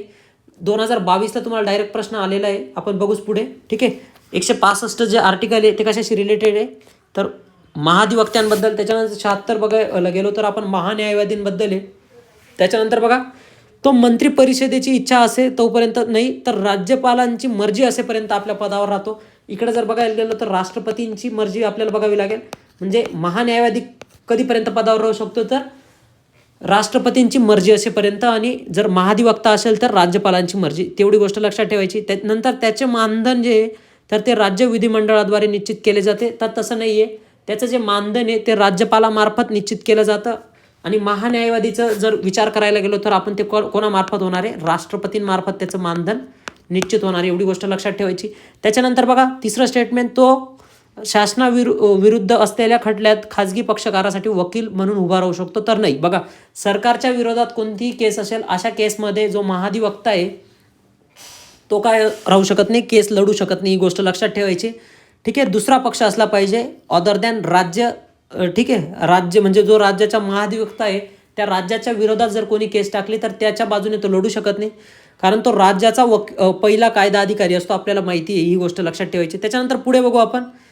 बघा, संसदीय पद्धतीमध्ये प्रशासनावरील कायदेमंडळाचे नियंत्रण अध्यक्षीय पद्धतीपेक्षा भिन्न असते. तर बरोबर आहे, कारण जर आपण बघायला गेलो अध्यक्षीय आपण कुठे बघू, संसद कुठे बघू, भारत बघू, आणि भारताला आपण काय करू, अध्यक्षीय म्हणजे US सोबत जर कम्पेअर करायला गेलो तर बघा आपलं कायदेमंडळ आणि त्यांचं कायदेमंडळामध्ये फरक आहे, आपल्याला ते दिसेल. त्याच्यानंतर बघा, प्रशासनावर कायदेमंडळाचे नियंत्रण हे लोकसत्ताक शासनाचे महत्त्वाचे वैशिष्ट्य आहे. तर हे पण स्टेटमेंट बरोबर आहे, परंतु ते पहिल्या स्टेटमेंटला एक्सप्लेन करत नाही. ही गोष्ट लक्षात ठेवायची. ठीक आहे. त्याचं कारण बरोबर दिलेलं नाही. विधान दोघं बरोबर आहेत, परंतु विधानाचं जे कारण आहे ते बरोबर दिलेलं नाही. एवढी गोष्ट या स्टेटमेंटमध्ये लक्षात ठेवायची. कारण आपण बघायला गेलो USA मध्ये तर आपल्याला असं दिसेल की तिथं रिस्पॉन्सिबल नाही राहत मंत्रिमंडळ. आपलं जसं रिस्पॉन्सिबल राहतं मंत्रिमंडळ, तसं त्यांचं जे मंत्रिमंडळ असतं ते रिस्पॉन्सिबल नसतं. ही गोष्ट लक्षात ठेवायची आपल्याला. ठीक आहे. पुढचा प्रश्न बघू आपण. अर्थविधेयकासंबंधित पुढचा प्रश्न आहे. तर विचारलेलं आहे काय की ते मंत्री किंवा खाजगी सदस्य मांडू शकतो तर नाही. फक्त जे अर्थविधेयक राहणार आहे तुमचं कुठे राहणार आहे तर ते 110 आर्टिकलमध्ये राहणार आहे. आर्टिकल पण लक्षात ठेवायचे, प्रश्न डायरेक्ट येईल आपल्याला.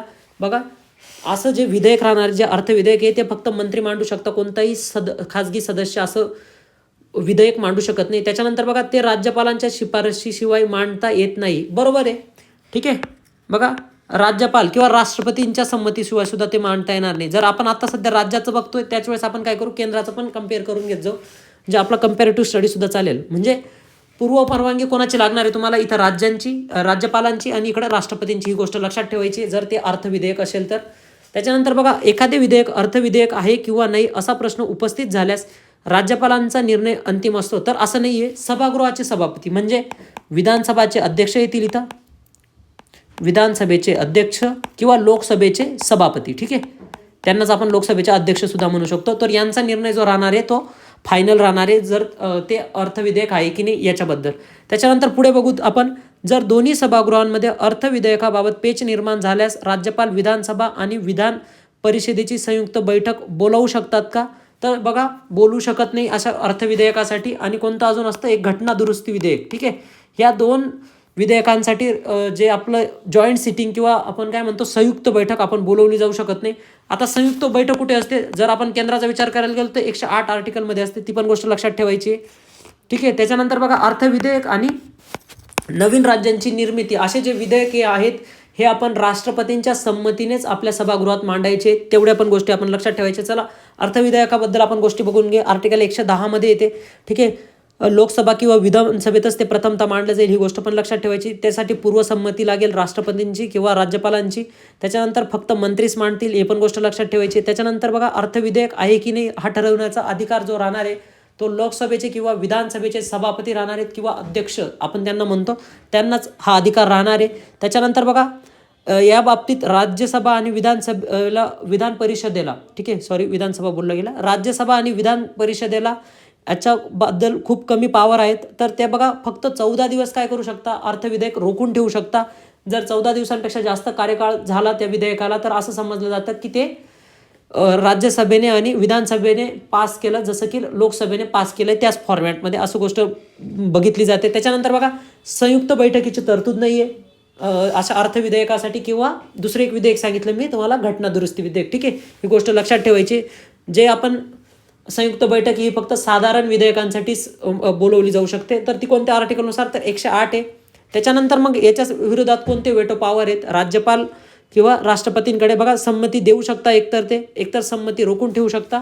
परंतु जर असं विधेयक जे राहणार आहे ते पुनर्विचारासाठी जे विधानमंडळ आहे किंवा लोकसभेकडे पाठवलं जाणार नाही. ही गोष्ट आपल्याला लक्षात घ्यायची. त्याच्यानंतर पुढचा प्रश्न बघू आपण. पुढचा प्रश्न आपल्याला जो आहे तो आपले केंद्र राज्य संबंधांशी रिलेटेड आहे. बघा, प्रश्न काय आहे, भारतीय संसदेला राज्यसूचीतील कोणत्याही विषयाबाबत राष्ट्रीय हितासाठी कायदा करण्याचा अधिकार आहे जर तत्संबंधी तो ठराव मंजूर केला तर. आता काय आहे तर बघू आपण कोणतं स्टेटमेंट बरोबर आहे. पहिलं स्टेटमेंट आहे की लोकसभेने तिच्या एकूण सदस्य संख्येच्या बहुमताने असा ठराव मंजूर केला तर. त्याच्यानंतर दुसरं स्टेटमेंट आहे की लोकसभेने तिच्या एकूण सदस्य संख्येच्या 2/3पेक्षा कमी नाही इतक्या बहुमताने ठराव मंजूर केला तर. तिसरं स्टेटमेंट आहे राज्यसभेने तिच्या एकूण सदस्य संख्येच्या बहुमताने ठराव मंजूर केला तर. आणि लास्ट वन आहे राज्यसभेने हजर राहून मतदान करणाऱ्या 2/3 सदस्य संख्येपेक्षा कमी नाही इतक्या बहुमताने असा ठराव पास केला तर. बघा याच्याशी रिलेटेड आपल्याला काही आर्टिकल बघावे लागतील. तर त्याच्यात आपण आर्टिकल जर बघायला गेलो तर 250 एक आर्टिकल आहे. त्यामध्ये 249 पासून बघू आपण. मूळ तर जे आपला प्रश्न विचारला आहे तो 249शी रिलेटेड आहे की राज्य विषयावर कायदे करण्याचा संसदेचा अधिकार. ठीक आहे. तर आर्टिकल 249 मध्ये असं सांगितलं आहे की जर संसदेला वाटत असेल की आपण एखाद्या राज्याच्या विषयावर कायदा करावा त्यावेळेस काय करावं लागतं तर राज्यसभेने असा एखादा ठराव पास करायचा आहे. तो करायचा आहे 2/3 या बहुमताने पास करायचा आहे. त्यावेळेस आपण राज्यसूचीवरील एखाद्या विषयावर कायदा करू शकते. मग हा अधिकार आपण राज्यसभेला का देण्यात आला आहे कारण आपल्याला असं माहिती आहे की राज्यसभेचे जे सदस्य असतात किंवा जे खासदार असतात ते कुठून निवडून आलेले असतात तर राज्यांच्या विधानसभांमधून. म्हणजे राज्यांचं प्रतिनिधित्व कुठे असतो आपण राज्यसभेमध्ये. एवढी गोष्ट लक्षात ठेवायची आहे. त्याच्यामुळे त्याचं नाव सुद्धा आपण राज्यसभा ठेवलेली आहे. ही गोष्ट लक्षात ठेवायची. मग राज्यसभा ज्यावेळेस 2/3 पेक्षा जास्त बहुमताने जर एखादा ठराव पास करत असेल तर त्यावेळेस ते काय केलं जातं एखाद्या राज्याच्या विषयावर कायदे बनवले जातात. ही गोष्ट लक्षात ठेवायची. म्हणजे आपलं चौथं स्टेटमेंट ह्या क्वेश्चनचा आन्सर राहील. परंतु आपण बाकीचे आर्टिकल पण बघून घेऊ. मग बघा ज्यावेळेस राष्ट्रीय आणीबाणी असेल ह्यावेळेस कलम 250 नुसार संसदेला राज्यसूचीवर कायदे करण्याचा अधिकार राहणार आहे. परंतु जर असा कायदा बनवला तर तो 6 महिने म्हणजे 6 महिने कुठून ठरवायचे ज्यावेळेस तुमचं नॅशनल इमर्जन्सी संपेल त्याच्यानंतर 6 महिन्यात तो कायदा काय होऊन जातो रद्दबाद होऊन जातो. एवढी गोष्ट लक्षात ठेवायची आहे. त्याच्यानंतर पुढचं आर्टिकल बघू आपण. आंतरराष्ट्रीय करारांची ज्यावेळेस अंमलबजावणी करायची आहे त्यावेळेस कलम 251 नुसार संसद कायदा करू शकते राज्यांच्या विषयांवर. एवढी गोष्ट लक्षात ठेवायची. जसं की आपण वाईल्ड लाईफ प्रोटेक्शन ॲक्ट जर बघितला तर मुळात तर आधी काय होतं 42व्या घटनादुरुस्तीच्या आधी जर बघायला गेलो आपण तर जंगले हा जो विषय होता हा राज्यांकडे होता. परंतु ज्यावेळेस स्टॉकहोम कॉन्फरन्स झाली ठीक आहे थोडंसं तो वेगळा टॉपिक आहे. परंतु लक्षात ठेवायचं की एखादा आंतरराष्ट्रीय करार आहे आणि तो आपल्याला इम्प्लिमेंट करायचा आहे. परंतु तो जो विषय आहे तो राज्यसूचीमध्ये असेल तर कलम 251 नुसार संसद अशा विषयांवर कायदा करू शकते. लक्षात ठेवायचं आहे. ठीक आहे. त्याच्यानंतर बघा 252 मध्ये काय दिलेलं आहे की 2पेक्षा अधिक घटक राज्य ज्यावेळेस संसदेकडे एखाद्या विषयावर कायदा करून मागतील अशा वेळेस सुद्धा संसदेला त्या विषयावर कायदा करण्याचा अधिकार आहे. ती गोष्ट लक्षात ठेवायची. त्याच्यानंतर ज्यावेळेस राष्ट्रपती राजवट एखाद्या राज्यामध्ये असेल त्यावेळेस सुद्धा संसद राज्यसूचीवरील विषयावर कायदा करू शकते. एवढे आपण आर्टिकल लक्षात ठेवू शकतो. बघा 249 मध्ये काय दिलंय राज्यसभेला अधिकार दिलाय. 250 म्हणजे राष्ट्रीय आणीबाणी असेल त्यावेळेस संसदेला अधिकार. 251 जर बघायला गेलो तर आंतरराष्ट्रीय कराराशी रिलेटेड आहे. आणि 252 बघायला गेलो तर 2पेक्षा अधिक राज्य ज्यावेळेस मागणी करतात संसदेकडे एखाद्या राज्याच्या विषयावर कायदे करायला त्यावेळेस सुद्धा येतो. आणि लास्ट वन जर बघायचं झालं तर 356 ज्यावेळेस राष्ट्रपती राजवट असते त्यावेळेस सुद्धा संसद राज्यांच्या विषयावर कायदे करू शकते त्या राज्यासाठी. एवढी गोष्ट लक्षात ठेवा. पुढचा प्रश्न जो आहे तो आयोगाने कॅन्सल केलेला आहे पण त्याचा आपण बॅकग्राऊंड डेटा बघून घेऊ. ठीक आहे. बघा जिल्हा परिषदेची बैठक कोणत्या विधाने बरोबर आहे ते विचारलेलं आपल्याला. तर जिल्हा परिषदेची बैठक जेव्हा आवश्यक असेल तेव्हा भरवता येईल परंतु मागील बैठक आणि पुढील बैठकीच्या तारखेत 1 महिन्यापेक्षा जास्त अंतर नसावे. तर असं नाही आहे 3 महिन्यापेक्षा जास्त अंतर नसावे अशी प्रोव्हिजन दिलेली आहे 74व्या घटनादुरुस्तीने. त्याच्यानंतर बघा जिल्हा परिषद अध्यक्ष 1/5 किंवा 1/5 पेक्षा कमी नाही इतक्या सदस्यांच्या लेखी विनंतीनुसार विशेष बैठक बोलावू शकतात. तर तसं नाही आहे 2/5 पाहिजे. ठीक आहे. 2/5 भाग आपल्याला पाहिजे. ठीक आहे. ती गोष्ट लक्षात ठेवायची. म्हणजे 2/5 असतं ते जेवढे सदस्य आहे आपल्या त्याच्या 2/5 लक्षात घ्यायचे. जेवढे सदस्य आहे त्याच्या 1/5. ठीक आहे. जे 1/5 आहे त्याचा अर्थ काय होतो लिहून दाखवतो मी तुम्हाला. जेवढे सदस्य आहे त्याच्या 1/5 लक्षात ठेवायचं. आणि हे काय जेवढे सदस्य आहे त्याच्या सदस्यांच्या 2/5. ठीक आहे. असं त्याचं मिनिंग होतं लक्षात ठेवायचं. CSAT पण काम आलेलं तुम्हाला. प्रत्येक बैठकीचे अध्यक्षस्थान अध्यक्षाने आणि त्याच्या अनुपस्थितीत उपाध्यक्षाने हे स्थान भूषवावं. हे बघा हे जनरल स्टेटमेंट आहे. हे असं स्टेटमेंट तुम्हाला कुठं पण आलं ना ते बरोबरच राहणार आहे. लक्षात ठेवायचे की तिचं अध्यक्षस्थान कोण ठरवेल अध्यक्षच ठरवतील आणि ते नसतील तर उपाध्यक्ष ठरवतील. बरोबर आहे. ही गोष्ट लक्षात ठेवायची. त्याच्यानंतर लास्ट वन काय दिलेलं आहे अध्यक्ष आणि उपाध्यक्ष यांच्या अनुपस्थितीत बैठकीचे अध्यक्षस्थान विषय समितीच्या सभापती भूषवतील असं नाही आहे, तर त्या सदस्यांमधूनच काय करणार आहेत, एकाची अध्यक्षमधून निवड केली जाईल. ही गोष्ट लक्षात ठेवायची. म्हणजे आपल्याला फक्त क हे विधान बरोबर आहे, तर तसं कोणतंही ऑप्शन नसल्यामुळे हा प्रश्न कॅन्सल केला गेला आहे. पुढचा प्रश्न बघू. सर्वसाधारणपणे राज्याच्या उच्च न्यायालयाचे मुख्य न्यायाधीश आणि बाकीचे न्यायाधीश म्हणजे आपल्याला बघायचं आहे की समावेश असतो. ठीक आहे, मग काय असेल आपल्याला बघायचं आहे की मुख्य न्यायाधीश आणि इथं कोणतं म्हणजे येईल खालीलपैकी इतर 9 न्यायाधीशांचा समावेश असतो. त्याच्यानंतर राज्यपाल ठरवतील इतके इतर न्यायाधीश, त्याच्यानंतर संसद ठरवतील इतके न्यायाधीश आणि राष्ट्रपती. बघा, ज्यावेळेस आपण उच्च न्यायालय बघतो तर उच्च न्यायालयाच्या न्यायाधीश, मुख्य न्यायाधीश आणि इतर जे न्यायाधीश राहणार आहे हा ठरवण्याचा अधिकार राष्ट्रपतींकडे देण्यात आलेला आहे. ही गोष्ट लक्षात ठेवायची आपल्याला. आणि जर सर्वोच्च न्यायालयाचे न्यायाधीश जो ठरवण्याचा अधिकार आहे हा आपण संसदेकडे दिला आहे आणि संसद कायद्याने काय करू शकते, तर जो नंबर राहणार आहे तो ठरवू शकतो. मग जर आपण बघायला गेलो सर्वोच्च न्यायालयात जर बघायला गेलो आपण 33 न्यायाधीश आहेत आणि एक काय असतो तुमचा चीफ जस्टिस ऑफ इंडिया असतो. ही गोष्ट लक्षात ठेवायची. म्हणजे टोटल किती जजेस आहेत, 34. तसंच प्रत्येक हायकोर्टाचा हा नंबर वेगवेगळा असतो, तर एवढी गोष्ट आपल्याला लक्षात ठेवायची. त्याच्यानंतर पुढचा प्रश्न बघू आपण. शेवटचा प्रश्न आहे. या प्रश्नामध्ये काय दिलेलं बघा, राज्यघटना निर्मितीची जबाबदारी व कार्य पार पाडण्यासाठी घटना समितीने विविध समित्या स्थापन केल्या होत्या. त्यात कार्यपद्धतीविषयक नियम समितीचे अध्यक्ष म्हणून कोणाची निवड करण्यात आली होती, तर बघा जे होते राजेंद्र प्रसाद यांची निवड करण्यात आली होती. बाकीच्या जेवढ्या पण समित्या आहे मी ह्याच लेक्चरमध्ये तुम्हाला सर्व लिहून देणार आहे कोणकोणत्या लक्षात ठेवायच्या आहे. बघा, एक सिंपल लॉजिक लक्षात ठेवायचे की राजेंद्र प्रसाद जेवढ्या समित्यांचे अध्यक्ष असतील ती आपल्याला लक्षात ठेवायची. नंतर B.R. आंबेडकरांबद्दल तर आपल्याला माहितीच असणार आहे की मसुदा समितीचे ते अध्यक्ष होते. ठीक आहे, त्याच्यानंतर बघा पंडित नेहरू कोणकोणत्या समितींचे अध्यक्ष होते आणि सरदार पटेल, ठीक आहे, सरदार वल्लभभाई पटेल कोणकोणत्या समित्यांचे अध्यक्ष होते. आपल्याला ह्या एवढ्या समित्या माहिती असणं गरजेचं आहे. बाकीच्या तुम्ही इलिमिनेशन टेक्निकने सुद्धा आन्सरपर्यंत जाऊ शकता किंवा बाकीच्या पण मी दिलेले आहे ते आपण नेक्स्ट जो क्वेश्चन आहे 2022चा किंवा 23चा त्याच्यात बघून घेऊ. ठीक आहे, तर एवढे जे प्रश्न होते 2021चे होते. पुढचे प्रश्न बघू आपण. बघा 2022चे प्रश्न आता चालू झालेले. ठीक आहे, तर बघा पहिला प्रश्न परत राज्यपाला बद्दल दिलेला आहे की राष्ट्रपतींची मर्जी असेपर्यंत राज्यपाल आपल्या पदावर असतात. पहिलं स्टेटमेंट आहे. त्याच्यानंतर राज्यपाल स्वखुशीने आपल्या पदाचा राजीनामा देऊ शकतात. राज्यपालांची नियुक्ती सर्वसाधारणपणे 5 वर्षांसाठी असते. त्याच्यानंतर लास्ट वन आहे की दुसरी व्यक्ती पद स्वीकारेपर्यंत राज्यपाल आपल्या पदावर राहतात.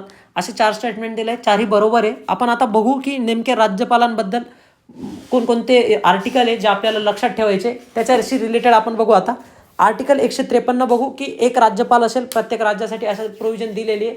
त्यात आपण काय केलेलं मित्रांनो, 7वी घटना दुरुस्तीने काय केली होती की एकच राज्यपाल 2 किंवा अधिक राज्यांसाठी सुद्धा असू शकतो. ही प्रोव्हिजन ॲड केली होती. घटना दुरुस्ती आपण लक्षात ठेवायची आहे.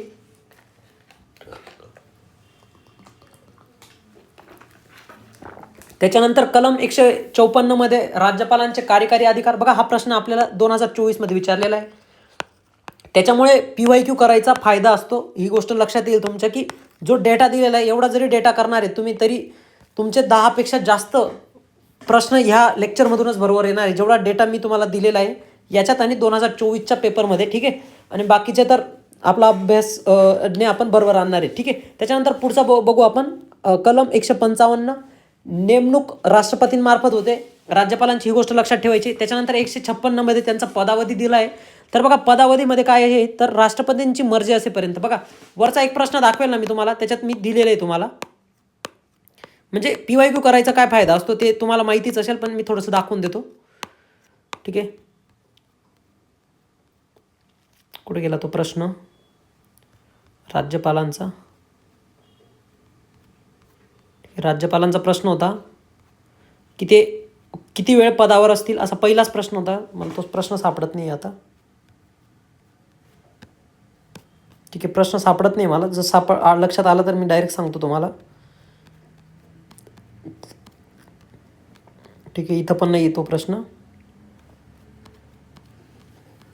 लोकलेखा समिती, त्याच्यानंतर हा प्रश्न होता सरकारी आयोग. हे बघा, हे जे स्टेटमेंट आहे ना मित्रांनो, कुठे गेलं, हेच स्टेटमेंट आता आपल्याला प्रश्नात विचारलं गेलेलं आहे. तेच आपल्याला PYQ का करावे याचा अर्थ आपल्याला आयोगाने इथंच देऊन दिलेला आहे. त्याच्यामुळे बरोबर आहे. हे बघा, पहिलं स्टेटमेंट जे सेम स्टेटमेंट आहे, फक्त तिथं काय दिलेलं होतं मंत्री परिषद असेपर्यंत. आपल्याला काय करायचं होतं, ते करेक्ट करून लक्षात ठेवायचं होतं. ठीक आहे. नंतर बघा पदावधी राष्ट्रपतींची मर्जी असेपर्यंत, हे कुठं दिलं आहे 156 मध्ये दिलं आहे. 135 मध्ये म्हणजे पात्रता दिली की 35 वर्ष पूर्ण असावे, भारताचा नागरिक असावा. ठीक आहे. त्याच्यानंतर 158 मध्ये राज्यपाल पदाच्या शर्ती दिलेल्या आहे. त्याच्यानंतर कलम 159 मध्ये राज्यपालाची शपथ आणि प्रतिज्ञा दिलेली आहे. त्याच्यानंतर कलम 161 बघू तर न्यायविषयक अधिकार देण्यात आलेले आहेत. एवढी गोष्ट लक्षात ठेवायची. त्याच्यानंतर ही जी शपथेचा नमुना मित्रांनो बघू आपण, तर हा 3ऱ्या शेड्यूलमध्ये सुद्धा दिलेला आहे. राज्यपाल सुद्धा नाव आपल्याला तिथं सापडेल, ही गोष्ट लक्षात ठेवायची. त्याच्यानंतर पुढे बघू आपण. पुढचा प्रश्न, हा बॅकग्राऊंड डेटा घेतला आहे आपण. ठीक आहे. त्याच्यानंतर बघा पुढचा प्रश्न आयोगाने कॅन्सल केला आहे, पण आपण बघून घेऊ तरी. बरोबर नाहीत असं विचारलं होतं. तर बघा भारतीय राज्यघटनेच्या कलम 315 ते 323 मध्ये तरतूद आहे राज्य लोकसेवा आयोगात, तर ही बरोबर आहे. ठीक आहे. तर भाग 14 मध्ये हे दिलेलं आहे. ही जे पहिलं स्टेटमेंट हे बरोबर आहे. त्याच्यानंतर बघा हे आयोग राज्य शासन तसेच केंद्र शासनासाठी काम करेल, तर तसं नाही मित्रांनो. केंद्र शासनासाठी UPSC आहे, केंद्रीय लोकसेवा आयोग. ठीक आहे. ही केंद्र शासनासाठी कार्य करत असते, ती गोष्ट लक्षात ठेवायची आहे. त्याच्यानंतर बघा 3रं स्टेटमेंट बघू. या आयोगाने निवड केलेल्या प्रशासकीय अधिकाऱ्यांच्या नेमणुका केंद्र शासन करीत असेल, तर असं नाही आहे. जे MPSCचे जेवढे पण राज्य लोकसेवा आयोग म्हणजे माहिती असेल आपल्याला, महाराष्ट्र पब्लिक. ठीक आहे. आपण MPSCचंच एक्झाम्पल घेऊ. ठीक आहे. तर बघा आयोगाने जे अधिकारी निवडलेले असतात यांची नेमणूक आहे ना राज्य शासनच करत असते. ठीक आहे. केंद्र शासन कोणाची नियुक्ती करेल, जे UPSC मधून जे कॅन्डिडेट निवडून येणार त्यांची. त्याच्यानंतर लास्ट वन काय आहे, आयोगाच्या अध्यक्ष व सदस्यांची नेमणुका राज्य शासनाकडून केल्या जातात, तर तसं नाही आहे. ज्या नेमणुका राहणार आहे त्या राज्यपालाकडून केल्या जाणार आहे, परंतु त्यांना जर पदच्युत करायचं असेल किंवा म्हणजे त्यांच्या पदावरून दूर करायचं असेल तर ते राष्ट्रपतीमार्फत करायचं असतं. ही गोष्ट लक्षात ठेवायची. इलेक्शन कमिशन ऑफ स्टेट, ठीक आहे, इंडिया झालं ते इलेक्शन. राज्याचा जो निवडणूक आयोग राहणार आहे त्याच्यासुद्धा अध्यक्षांची जर आपल्याला पदावरून दूर करायचं असेल ते सुद्धा राष्ट्रपतीच करतात. एवढी गोष्ट लक्षात. बघा जे कॅच पॉईंट आहेत ना ते लक्षात ठेवायचे. बाकी काय असतं, जो पर्सन त्यांना अपॉइंट करतो तोच त्यांना काय करत असतो, रिमूव्ह करत असतो. परंतु इथं लक्षात ठेवायचं आहे MPSCचे अध्यक्ष असू द्या, नंतर राज्याचे निवडणूक आयोगाचे अध्यक्ष असू द्या, यांना पदावरून दूर करण्यासाठी राष्ट्रपती करता, ही गोष्ट लक्षात ठेवायची. नंतर राजीनामा ते कोणाकडे देऊ शकता, राज्यपालांकडे देऊ शकता. आणि त्यांचा वयाचा जो कार्यकाळ आहे तो 6/62 एवढा असतो. एवढी गोष्ट लक्षात ठेवायची. आता हा प्रश्न कॅन्सल करायचं कारण हे की फक्त ए स्टेटमेंट बरोबर होतं, तसं कुठेही ऑप्शनमध्ये नव्हतं, त्याच्यामुळे हा प्रश्न कॅन्सल करण्यात आला होता आयोगाकडून. लक्षात ठेवायचे. पुढचा प्रश्न बघू. भारतात संसद आणि राज्य मंडळाच्या निवडणुका कोणाद्वारे घेतल्या जातात. खूप सोपा प्रश्न आहे, परंतु तरी पण आपला एखाद्या वेळेस जस्ट एक्झामच्या स्पीडमध्ये आपला चुकतो. तर बघा भारताचा निर्वाचन आयोग किंवा इलेक्शन कमिशन ऑफ इंडिया ह्या निवडणुका कंडक्ट करत असतो. आता इलेक्शन कमिशन ऑफ इंडियाबद्दल आपण थोडी माहिती बघून घेऊ. आर्टिकल बघा 324 तर 329 एवढे जे आर्टिकल हे भारताच्या निवडणूक आयोगासंबंधित आहेत. तर त्याचं काम काय आहे, तर संसदेच्या म्हणजे लोकसभा आणि राज्यसभेच्या निवडणुका घेणं, नंतर राज्य विधिमंडळाच्या म्हणजे विधानसभा आणि विधान परिषदेची निवडणूक घेणं, त्याच्यानंतर राष्ट्रपती आणि उपराष्ट्रपतीची निवडणूक घेणं, हे सुद्धा काम कोणाचं आहे, तर भारताचा जो निर्वाचन आयोग आहे याची जी स्थापना होती मित्रांनो ती 25 जानेवारी 1950ला करण्यात आली होती. आपण 25 जानेवारी हा जो दिवस आहे हा राष्ट्रीय मतदार दिवस म्हणून सुद्धा डिक्लेअर केला जायचं. ह्याच कारणामुळे ही सुद्धा गोष्ट आपल्याला लक्षात ठेवायची. नंतर या आयोगाचे पहिले अध्यक्ष जर बघायला गेलो तर सुकुमार सेन होते. नंतर आत्ता कोण आहेत, ज्ञानेश कुमार आहेत. ज्ञानेश कुमारांची जी निवड आहे, जो नवीन कायदा केला आहे आपण ज्या चेअरमनच्या रिलेटेड अपॉइंटमेंटशी रिलेटेड, तर त्या कायद्यानुसार अपॉइंट होणारे ज्ञानेश कुमार हे पहिले चीफ इलेक्शन कमिशनर, ही गोष्ट लक्षात ठेवायची.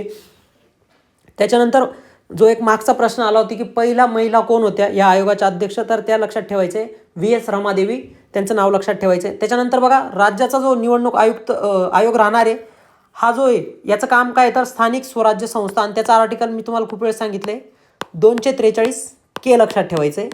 ठीक आहे. मॅच द पेअरला विचारलेलं आहे आपल्याला. त्याच्यानंतर बघा आपण जे आपले ज्ञानेश कुमार आहे तर यांचं काय क्वालिफिकेशन, म्हणजे इलेक्शन कमिशन ऑफ इंडियाचे जे चेअरमन राहणारे किंवा अध्यक्ष राहणारे यांचं काय क्वालिफिकेशन असतं ते बघू. मुळात त्यांची नेमणूक हे राष्ट्रपती करता. इकडे जर बघायला गेलो आपण राज्याच्या निवडणूक आयोगाची, इकडे राज्यपाल करतील. नंतर पात्रता काय असेल, घटनेत तरतूद नाही आहे तशी काही दिलेली स्पेसिफिक. त्याच्यानंतर त्यांचा पदावधी बघायला गेलो तर 6/65 वर्ष. त्याच्यानंतर बघा न्यायालय जे इलेक्शन कमिशन ऑफ इंडियाचे निर्णय याचा ज्युडिशियल रिव्ह्यू करू शकतो, एवढी गोष्ट आपण लक्षात ठेवायची आहे. त्याच्यानंतर पुढचा प्रश्न बघू आपण. पुढचा प्रश्न काय दिलेला आहे की भारतीय संविधानाच्या कोणत्या कलमात मुख्यमंत्र्यांची कर्तव्य स्पष्ट करण्यात आलेली आहे, तर कलम 167 मध्ये मुख्यमंत्र्यांचं काय काम असेल हे सांगण्यात आलं आहे. ठीक आहे, तर ती गोष्ट लक्षात ठेवायची आहे. तर त्यांनी काय सांगितलं की मुख्यमंत्र्यांचं काय काम असेल, राज्यपाल व मंत्रिमंडळ यांच्यातील दुवा म्हणजे यांच्यातील कनेक्ट करायचं काम कोण करणार आहे, तर मुख्यमंत्री करणार आहे. त्याच्यानंतर मंत्रिमंडळाचे सर्व निर्णय व लेगिस्लेशनचे सर्व प्रस्ताव राज्यपालांना कळवणे, त्याच्यानंतर राज्यपाल मागवतील अशी माहितीसुद्धा पुरवणं, एवढे जे सगळे कामं आहे ते कोणाचे असतात, मुख्यमंत्र्याचे असतात. ही गोष्ट लक्षात ठेवायची. त्याच्यानंतर बघा बाकीच्या आर्टिकल जे ऑप्शनमध्ये दिलेले आहे त्यांच्याबद्दल बघून घेऊ. 163 आर्टिकल, राज्यपालांना मदत आणि सल्ला देण्यासाठी एक मंत्रिपरिषद असेल आणि ही मंत्रिपरिषदेला हेड कोण करेल, तर मुख्यमंत्री करतील. अशी एक गोष्ट आपण लक्षात ठेवायची आहे. म्हणजे मुख्यमंत्री 2 ठिकाणी दिले, 163 आणि 167 मध्ये लक्षात ठेवायचे. त्याच्यानंतर पुढे बघू. 164 म्हणजे मंत्र्यांसाठी इतर तरतुदी दिल्या आहे आणि 165 इथं दिलेलं नाही, परंतु मी लिहून देतो. ह्या आर्टिकलवर खूप सारे प्रश्न आले, तर महाधिवक्त्यांशी हे रिलेटेड हे काय जे आर्टिकल आहे ते लक्षात ठेवायचे. त्याच्यानंतर 166 जे आर्टिकल आहे ते राज्यांचे सरकारी कामकाजाचा जो निपटारा आहे याच्याशी रिलेटेड आर्टिकल 166 आहे. एवढी पण गोष्ट आपण लक्षात ठेवायची. त्याच्यानंतर बघा पॅरलल, तुम्हाला माहिती असेल की आर्टिकल लक्षात कसे ठेवायचे. बघा ज्यावेळेस तुम्ही ज्यावेळेस तुम्ही 165 आर्टिकल बघता, 165 कशाबद्दल आहे, त्याच वेळेस आपल्या असं लक्षात येतं की 76 जे आर्टिकल राहणार आहे ते लगेच कशाशी रिलेटेड राहणार आहे, तुमचं महान्यायवादीबद्दल. तसंच इथं जर बघणार तुम्ही 167 कोणाचं काम दिलेलं आहे इथं, मुख्यमंत्र्याचं, तर 78 कोणाचं काम राहणार आहे तिकडे, पंतप्रधानांचं. ही गोष्ट सुद्धा लक्षात ठेवायची आहे. त्याच्यानंतर मंत्रिपरिषद असेल इकडे 163 मध्ये, तर तिकडं 74 मध्ये काय राहणार आहे, तुमचं मंत्रिमंडळ राहणार आहे. कोणाला सल्ला देण्यासाठी, राष्ट्रपतींना. ह्या सुद्धा गोष्टी आपण आर्टिकलनुसार लक्षात ठेवायच्या आहे. त्याच्यानंतर पुढचा प्रश्न बघू आपण. खालीलपैकी कोणती समिती पंचायत राज्यांसंबंधी नाही, तर बघा अशोक वरती दिलेलं आहे मी की नावं दिलेलं आहे तुम्हाला. केंद्राच्या कोणकोणत्या होत्या पंचायत राज संबंधी, त्याच्यानंतर राज्यांच्या कोणत्या होती, ही जी बाकीची दिलेली ते कोणत्या होत्या. तर बघा केंद्राच्या कोणकोणत्या समित्या होत्या लक्षात ठेवू आपण क्रोनॉलॉजीनेच. बलवंतराय मेहता होती 1957ची. त्याच्यानंतर व्ही टी कृष्णमाचारी होती 1960ची. नंतर अशोक मेहता होती 1977ची. नंतर जी व्ही के राव होती 1985ला. एल एम सिंघवी होती 1986 आणि पी के थंगन समिती होती 1988ची.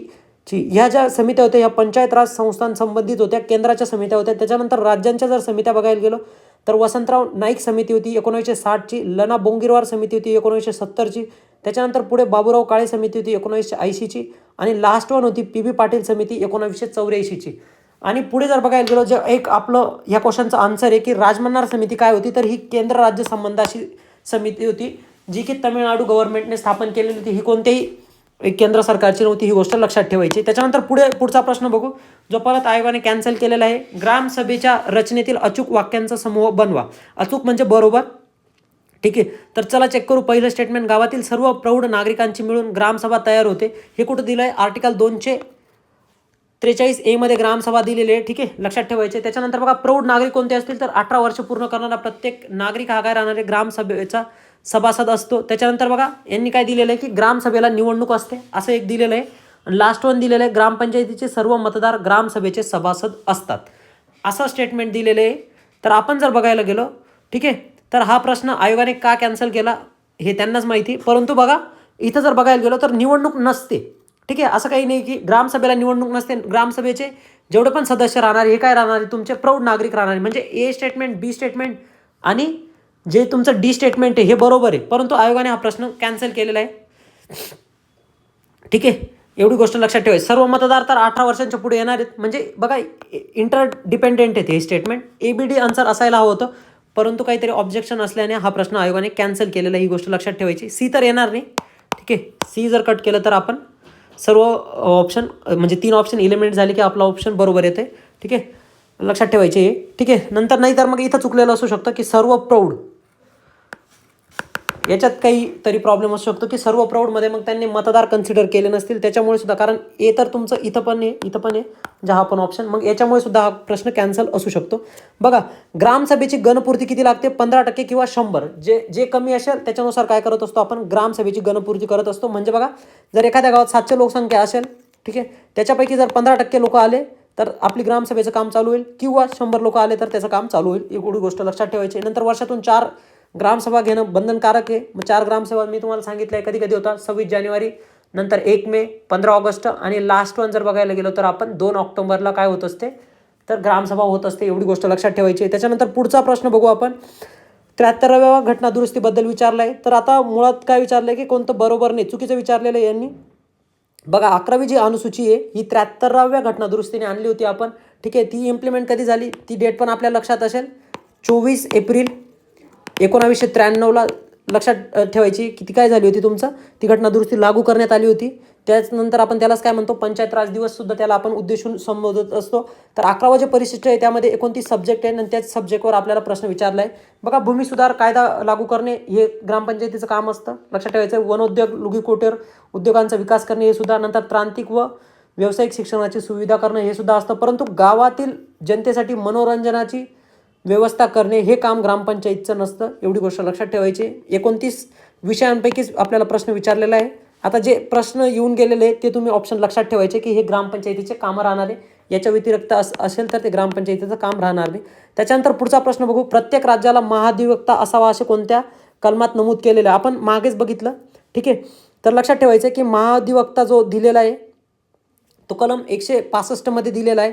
त्याच्यानंतर बघा आर्टिकल 197 किंवा कलम 197 कशाबद्दल आहे, तर विधान परिषदेला धनविधेयकावरील काय मर्यादा आहे, म्हणजे जसं की मी तुम्हाला सांगितलं की 14 दिवसांच्या आत काय करावं लागतं, पास करावं लागतं ते धनविधेयक. ठीक आहे, त्याच्याबद्दल जी तरतूद आहे ती 197 मध्ये दिलेली आहे. त्याच्यानंतर जर आपण पुढे बघायला गेलो तर 177 मध्ये महाधिवक्त्यांचे अधिकार देण्यात आलेले आहे. आणि 194 आर्टिकल बघायला गेलो तर जे विधिमंडळाचे सदस्य राहणारे म्हणजे जे आमदार राहणार आहेत विधान परिषदेचे किंवा विधानसभेचे, यांच्यासाठी काहीतरी प्रिव्हिलेजेस ज्या देण्यात आलेल्या आहेत त्या 194 मध्ये देण्यात आलेल्या आहेत. त्याच्याच पॅरलल जर बघायला गेलो आपण संसदेच्या सदस्यांसाठी 105 मध्ये देण्यात आलेले आहे प्रोव्हिजन. त्याच्यानंतर एक महाधिवक्ता जर 165 मध्ये, तर 76 मध्ये काय राहणार आहे तुमचा महान्यायवादी राहणार आहे.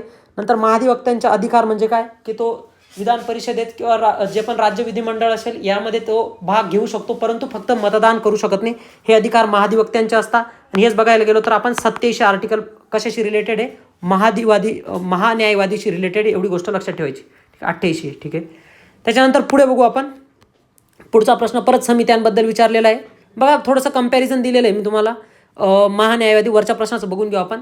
76 मध्ये केंद्रीय कार्यकारी मंडळात त्याचा समावेश असतो. त्याच्यानंतर जर कलम 165 नुसार महाधिवक्त्याचा समावेश हा राज्याच्या कार्यकारी मंडळात असतो. एक लक्षात ठेवायचं की महान्यायवादी केंद्रात असतो आणि हे तर माहिती आहे आपल्याला, पण आपण कंपॅरेटिव्ह बघून घेऊ. ठीक आहे, त्यांची नेमणूक बघा, जो महान्यायवादी असतो यांची राष्ट्रपती करत असता आणि महाधिवक्त्यांची राज्यपाल करत असता. नंतर त्यांचा जर कार्यकाळ बघितला तर राष्ट्रपतींच्या मर्जीनुसार किंवा राज्यपालांच्या मर्जीनुसार राहणार आहे. त्याच्यानंतर त्यांचं बघा संसदेत 88 जे कलम आहे तर संसदेत बोलण्याचा त्यांना अधिकार राहणार आहे, परंतु ते मतदान नाही करू शकणार कारण ते त्या सभागृहाचे सदस्य नसणार आहेत. त्याचं कारण पण आपल्याला माहिती असलं पाहिजे. त्याच्यानंतर कलम 177 नुसार ते काय करू शकतात, तर राज्य विधिमंडळात बोलू शकतात, ही गोष्ट लक्षात ठेवायची. त्याच्यानंतर बघा भारताचे सर्वोच्च कायदा अधिकारी म्हणून महान्यायवादी असतात.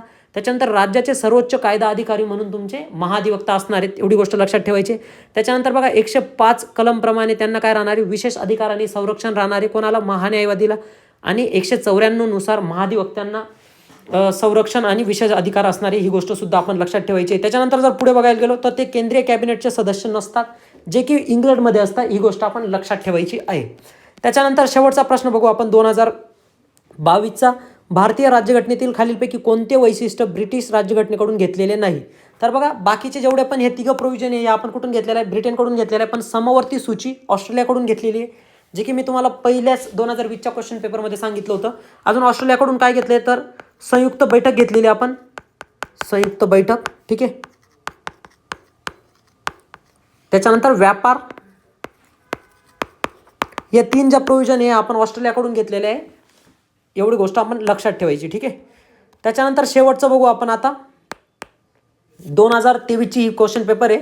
ठीक आहे, जो 30 एप्रिलला पेपर झाला होता. ठीक आहे, आणि याच्यानंतरचा मी एक टोटल व्हिडिओ टाकलेला आहे, त्याच्यात आपण सर्व वर्षांचे कन्क्लूड केलेले आहे. ठीक आहे, सर्व वर्षांचे नाही 2024ची सर्व प्रश्नपत्रिका घेतलेली आहे. चला महाधिवक्त्यांबद्दल परत प्रश्न आहे. बघा आर्टिकल तर आता लक्षात राहिलं असतील खूप वेळेस, 165 आहे त्याचं आर्टिकल. तर असत्य विचारलेलं काय, पहिलं स्टेटमेंट बघा काय दिलेलं आहे, महाधिवक्त्यांची नियुक्ती भारताचे राष्ट्रपती करतात. तर आपल्याला माहिती आहे राज्यपाल करता कलम 165 नुसार. ठीक आहे, ती गोष्ट लक्षात ठेवायची. त्याच्यानंतर बघा बाकीचा बॅकग्राऊंड डेटा मागच्या प्रश्नामध्ये दिला आहे, त्याच्यामुळे बाकी गोष्टी डिस्कस करायचं काही कारण नाही. राज्यपालांनी त्यांना संदर्भित केलेल्या अशा कायदेशीर बाबींवर ते राज्य सरकारला सल्ला देतात, बरोबर आहे. त्याच्यानंतर राज्यपालांनी त्यांना नेमून दिलेली कायदेशीर वैशिष्ट्य असलेली अशी इतर कर्तव्ये ते पार पाडतात, बरोबर आहे.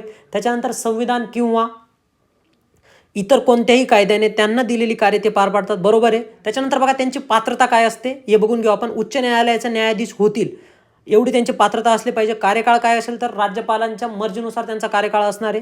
त्याच्यानंतर आता करंटच्या गोष्टी बघून घेऊ. करंटमध्ये काय चालू आहे बघा. बिरेंद्र सराफ जे होते ते आधी होते. आता सध्या जे होते महाराष्ट्राचे महाधिवक्ता जे आहेत ते मिलिंद साठे, एवढी गोष्ट लक्षात ठेवायची. आधी बिरेंद्र सराफ होते. बिरेंद्र सराफांनंतर कोण आहेत? मिलिंद साठे आहेत. त्याच्यानंतर आपण महान्यायवादींबद्दल पण थोडंसं बघून घेऊ. आर्टिकल आपल्याला माहीत आहे 76 आहे. तर आधी के वेणुगोपाल होते, सध्या काय तुमचे आर व्यंकटरामनी भारताचे महान्यायवादी आहे. 76 आर्टिकल लक्षात ठेवायचं आहे. आणि इथं 88, ठीक आहे, की त्यांना संसदेत बोलण्याचा अधिकार असतो. पुढचा आर्टिकल बघू. पुढचा क्वेश्चन बघू. भारतातील उच्च न्यायालयाबाबत खालीलपैकी कोणते विधान बरोबर नाही, म्हणजे चुकीचं विचारलेलं आहे, ठीक आहे. बघा, उच्च न्यायालयाचे जनहित याचिकांशी संबंधित याचिका स्वीकारू शकता, ऑब्वियस स्वीकारू शकता, कारण जनरल स्टेटमेंट आहे आणि तुम्ही बाय लॉजिकसुद्धा त्याला, जरी तुम्हाला काही माहीत नसेल तरी बाय लॉजिकसुद्धा हे स्टेटमेंट तुमचं बरोबर राहणार आहे. त्याच्यानंतर पुढचं स्टेटमेंट बघा. उच्च न्यायालयाच्या प्रत्येक न्यायाधीशाची नियुक्ती राष्ट्रपती करतात, तर हे बरोबर स्टेटमेंट आहे. आपण बघितलं आहे. हा प्रश्न तुम्हाला लगेच दाखवतो मी, मागे आलेला बघा, लगेच बघून घेऊ आपण. PYQ करायचा काय फायदा आहे. आय होप की तुम्हाला समजत असेल, ठीक आहे. थोडासा प्रश्न बघून घेऊ आपण, ठीक आहे. कुठे गेला प्रश्न, लवकर सापडत नाही, ठीक आहे. बघा, आपण एक ठिकाणी बघितलं होतं की उच्च न्यायालयाच्या न्यायाधीशांची जी न्यायाधीश आणि त्यांची संख्या ठरवण्याचं असं काहीतरी बघितलं होतं, त्याचमध्ये मी तुम्हाला सांगितलं होतं, ठीक आहे. चला, प्रश्न सापडणार कुठे गेला असेल आता, ठीक आहे. चला कंटिन्यू करू आपण या प्रश्नासोबत. तुम्ही बघितला असेल, मागे प्रश्न होता तो, ठीक आहे. ठीक आहे, हा प्रश्न चालू होता आपला. त्याच्यानंतर बघा, राज्याचे राज्यपाल उच्च न्यायालयाच्या न्यायाधीशांची नियुक्त करतात, तर असं नाही आहे, राष्ट्रपती करता, ही गोष्ट लक्षात ठेवायची. कलम 217 नुसार. त्याच्यानंतर बघा, उच्च न्यायालयाच्या न्यायाधीशांची निवृत्तीचे वय 62 आहे, तर ही स्टेटमेंट बरोबर आहे. सर्वोच्च न्यायालयाचं आलं तर लक्षात ठेवायचं 65 वर्ष हे वय आहे, ठीक आहे. तर ही गोष्ट लक्षात ठेवायची, इथंच तुम्ही नोट डाऊन करून ठेवायचं. सुप्रीम कोर्ट 65 म्हणजे लक्षात राहील तुमच्या. बघा, जे उच्च न्यायालयाचे अन्य न्यायाधीश आहे यांची नेमणूकसुद्धा राष्ट्रपती करत असतात. मग ज्यावेळेस राष्ट्रपती त्या अन्य न्यायाधीशांची नेमणूक करतात त्यावेळेस ते काय करतात? चीफ जस्टिस ऑफ इंडिया, नंतर एखाद्या जे हायकोर्ट असणार आहे त्याचे चीफ जस्टिस आणि राज्यपाल यांच्याशी सल्ला मसलत करून ते काय करत असतात? अन्य न्यायाधीशांची नेमणूक करत असतात. एवढी गोष्ट आपल्याला लक्षात ठेवायची. पुढचा प्रश्न बघू आपण. भारत सरकारकडून प्रत्येक वर्षी 24 एप्रिल हा दिवस खालीलपैकी कोणता दिवस म्हणून साजरा केला जातो? जसं की बघितलं मी, खूप वेळेस सांगितलं बघा, जो तुमचा काय पंचायत राज दिवस म्हणून तो सेलिब्रेट केला जातो. आता थोडंसं बघून घेऊ आपण. 73वी घटना दुरुस्ती 1992ला होती. त्याच्यानंतर ती लागू कधी झाली तर तुमचे 24 एप्रिल 1993ला लागू झाली. हिच्यात 29 विषय होते आणि 11वं परिशिष्टसुद्धा आपण आपल्या घटनेत ॲड केलं होतं. त्याच्यानंतर पुढे बघू आपण. 74वी घटना दुरुस्ती 1992 जी लागू झाली 1 जून 1993ला लागू झाली आणि यालाच आपण शहरी प्रशासन दिवससुद्धा म्हणत असतो. ही गोष्ट लक्षात ठेवायची आहे. जसं आपल्याला राष्ट्रीय पंचायत राज विचारलं गेलं तसं शहरी प्रशासनसुद्धा विचारलं जाईल इन फ्युचरमध्ये. तर ह्या घटना दुरुस्तीमध्ये आपण 12वं शेड्यूल ॲड केलं होतं आणि यामध्ये आपण 18 विषय जे दिले होते ते महानगरपालिका किंवा नगरपालिकांकडे दिले होते जिथं काम करायचं. बाकीचे बघा, राष्ट्रीय जनसंपर्क दिन जर बघायला गेलो तर 21 एप्रिलला असतो. राष्ट्रीय मतदार दिवस बघायला गेलो तर 25 जानेवारीला असतो. आणि हा का सेलिब्रेट करतो आपण? तर इलेक्शन कमिशन ऑफ इंडियाचं त्या दिवशी काय केलेलं आपण? स्थापना केलेली दिसते आपल्याला. नंतर राष्ट्रीय साक्षरता दिवस आणि इंटरनॅशनल लिटरसी डे हा एकच असतो. 8 सप्टेंबरला तो असतो आणि युनेस्को त्याला डिक्लेअर करत असते. एवढी गोष्ट लक्षात ठेवायची. पुढचा प्रश्न बघू. खालीलपैकी कोणत्या राज्यांमध्ये विधान परिषद हे सभागृह नाही? बघा, खूप सोपं आहे. त्याच्यानंतर बघा, हा जो प्रश्न आहे ना मित्रांनो, ग्रुप बी म्हणजे हा जो करंट पेपर आहे तो आत्ता पण विचारला गेला. त्याच्यानंतर तुम्ही ग्रुप बी 2 फेब्रुवारीची जी एक्झाम बघणार आहे 2025ला झालेली आहे, 2024ची, तिथं पण हा प्रश्न विचारला गेला आहे. आणि 2024च्या ग्रुप सी मेन्सला सुद्धा हा प्रश्न विचारला गेला आहे, ठीक आहे. तर मी 2024च्या पेपरमध्ये हा एक्सप्लेन केला आहे. परत इथे एक वेळेस एक्सप्लेन करतो. बघा, कुठे कुठे द्विगृही सभागृह हे आपल्याला माहिती असलं पाहिजे. तर बघा, UP बिहार जवळजवळ लक्षात ठेवायचं, कर्नाटक महाराष्ट्र जवळजवळ आहे आणि आंध्रपासून तेलंगणा सेपरेट केलं आहे. तर ह्या 6 राज्यांमध्ये काय आहे? विधान परिषद आहे. म्हणजे याचा अर्थ बाकीच्यांमध्ये नाही, लक्षात ठेवायचं आहे. त्याच्यानंतर तिच्याबद्दल आर्टिकलसुद्धा आपल्याला एक वेळेस विचारलं गेलं आहे. तर 169 जे आर्टिकल आहे हे विधान परिषदेबद्दल आहे. म्हणजे संसद त्याला स्थापन करू शकते किंवा रद्द करू शकते, ही गोष्ट लक्षात ठेवायची आहे. मग संसद कसं करू शकते? तर बघा, राज्य विधिमंडळ ज्यावेळेस 2/3 मेजॉरिटीने असं रिझॉल्युशन पास करते की त्यांना काय करायचं, एक तर विधान परिषद स्थापन करायची किंवा रद्द करायचे, असं रिझॉल्युशन कोणाकडे पाठवणार आहे ते केंद्राकडे किंवा आपण संसदेकडे. त्यावेळेस संसद त्या रिझॉल्युशनला सिंपल मेजॉरिटीने म्हणजे साध्या बहुमताने पास करेल. त्यावेळेस एखाद्या राज्यात काय होऊ शकते, विधान परिषद स्थापन होऊ शकते किंवा रद्द होऊ शकते. ही गोष्ट लक्षात ठेवायची. तिचं कंपोजिशन काय राहील, तर हे 171 म्हणजे तिची संख्या किती राहील, त्याच्यानंतर तिच्यामध्ये किती सदस्य कुठून येतील ते जर माहिती असलं पाहिजे आपल्याला. तर बघा 1/6 मिळवून दिलंय तुम्हाला. 1/12 लक्षात ठेवायचं आहे. 1/6, 1/12 आणि 1/3 लक्षात ठेवायचं. तर अशा 5 विभागांमधून ते काय करून देतात, सदस्य हे विधान परिषदेवरून निवडून देत असतात. ठीक आहे. त्यामध्ये मग काय पदवीधर संघ असतो, शिक्षक मतदारसंघ असतो, एक आपले जे विधानसभेचे आमदार असतात त्यांच्यामधून, आणि काही राष्ट्रपती नियुक्त काही आमदार असतात. हे लक्षात ठेवायचे. 12 आमदार त्यांची संख्या असते. त्याच्यानंतर बघा घटना दुरुस्तीवर आपल्याला पुढचा प्रश्न विचारला आहे. 61वी घटना दुरुस्ती आपण थोडंसं बघून घेऊ की 61वी जी घटना दुरुस्ती होती मित्रांनो, तिने काय केलं होतं, तर मतदारांचं जे वय होतं 21 वरून 18वर केलं होतं. त्याच्यानंतर बघा पुढे बघू आपण 41वी घटना दुरुस्ती, राज्य लोकसेवा आयोगातील सदस्यांचे निवृत्तीचे जे वर्ष होतं 60 वरून 62 केलं. त्याच्यानंतर बघा त्रिस्तरीय पंचायत राज व्यवस्था 73व्या घटना दुरुस्तीने आपण आणलेली आहे. त्याच्यानंतर लास्ट वन जर बघायला गेलो आपण, तर 44व्या घटना दुरुस्तीने काय केलं होतं आपण, राष्ट्रपती, उपराष्ट्रपती आणि पंतप्रधान यांच्या निवडणुकीविषयी जर वाद असेल तर तो सर्वोच्च न्यायालय किंवा उच्च न्यायालयात होऊ शकतो. ही प्रोव्हिजन आपण ॲड केली होती. ही गोष्ट लक्षात ठेवायची. त्याच्यानंतर बघा काही इम्पॉर्टंट घटना दुरुस्ती ते आपण लक्षात ठेवायचे आहे. 42वी, 86वी. त्याच्यानंतर बघा 7th मी घेतलेलीच आहे, तरी पण एक वेळेस लक्षात ठेवायची. 36वी ही सिक्कीमबद्दल आहे. ठीक आहे. ही राज्यपालाबद्दल आहे. त्याच्यानंतर ही शिक्षणाबद्दल आहे. त्याच्यानंतर हिच्यात तर खूप साऱ्या प्रोव्हिजन आहेत. नंतर ही कशा आहे, तुमची पक्षांतर बंदी कायद्याशी रिलेटेड आहे. ठीक आहे. पक्षांतर बंदी कायदा. त्याच्यानंतर 101 पासून तर 106 पर्यंत पण लक्षात ठेवायचे. मग ही GSTची आहे. ठीक आहे. त्याच्यानंतर ही OBC रिलेटेड आहे. त्याच्यानंतर ही EWS रिलेटेड आहे. त्याच्यानंतर ही बघा SC STचं आरक्षण 10 वर्ष वाढवणे आणि अँग्लो इंडियनचं आरक्षण संपवणे याच्याशी रिलेटेड आहे.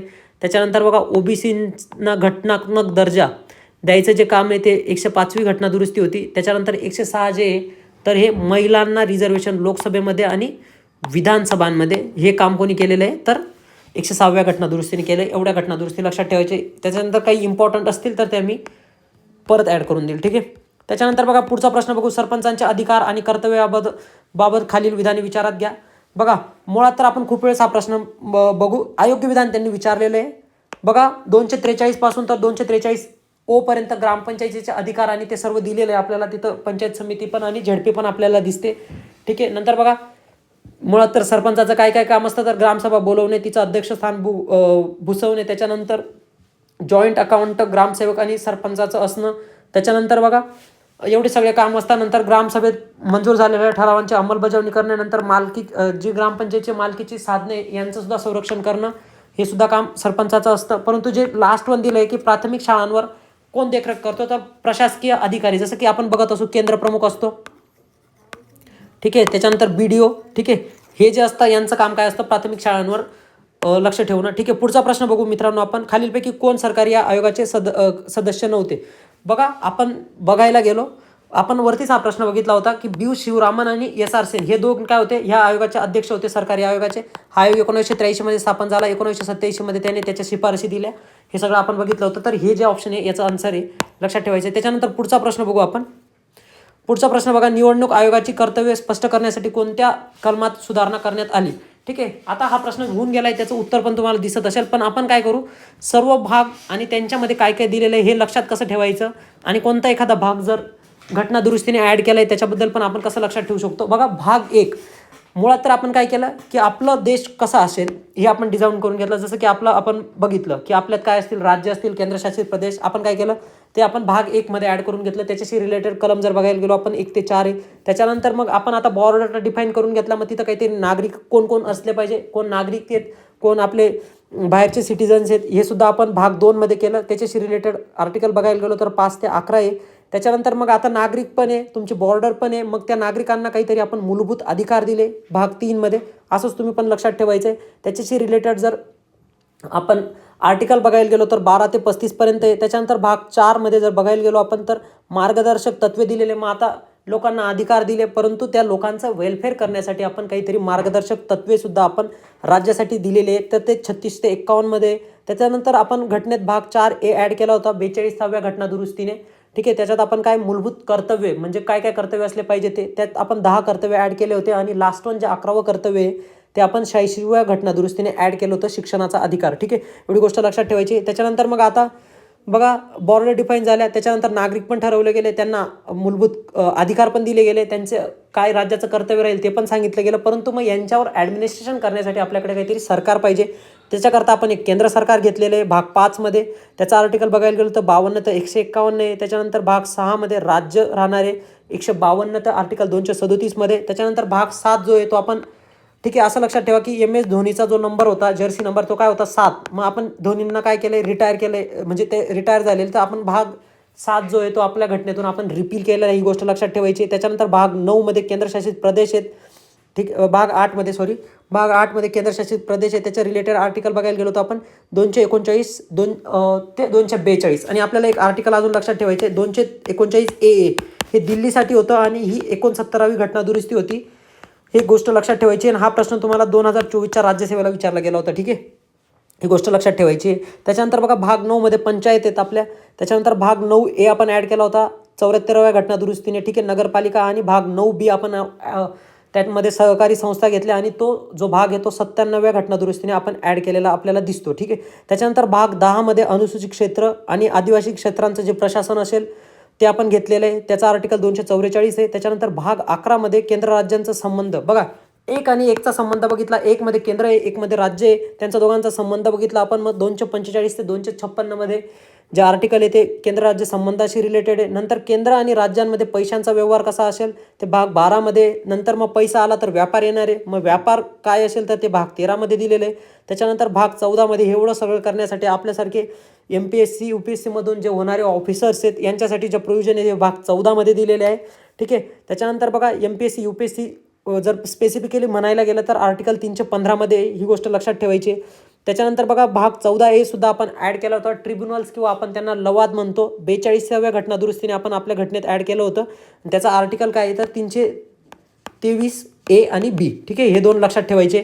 त्याच्यानंतर भाग 15 मध्ये मग एवढं सगळं केंद्र राज्य झालं, आपलं केंद्रशासित प्रदेश झालं. मग यांच्या निवडणुका घेण्यासाठी काय केलं आपण, निवडणूक आयोग 324 ते 319 पर्यंत, 329 पर्यंत. ठीक आहे, 329 पर्यंत काय आपला 329 पर्यंत आपला केंद्रीय निवडणूक आयोग आहे. त्याच्यानंतर भाग 16 मध्ये बघा यांचं जे प्रशासन राहील त्याच्याशी रिलेटेड प्रोव्हिजन आपण परत SC STची संबंधित जे प्रशासन राहणार आहे त्याचं परत भाग 16 मध्ये घेतलं आहे. ठीक आहे, त्याच्यानंतर भाग 17 मध्ये काय भाषा घेतलेल्या आहे आपण.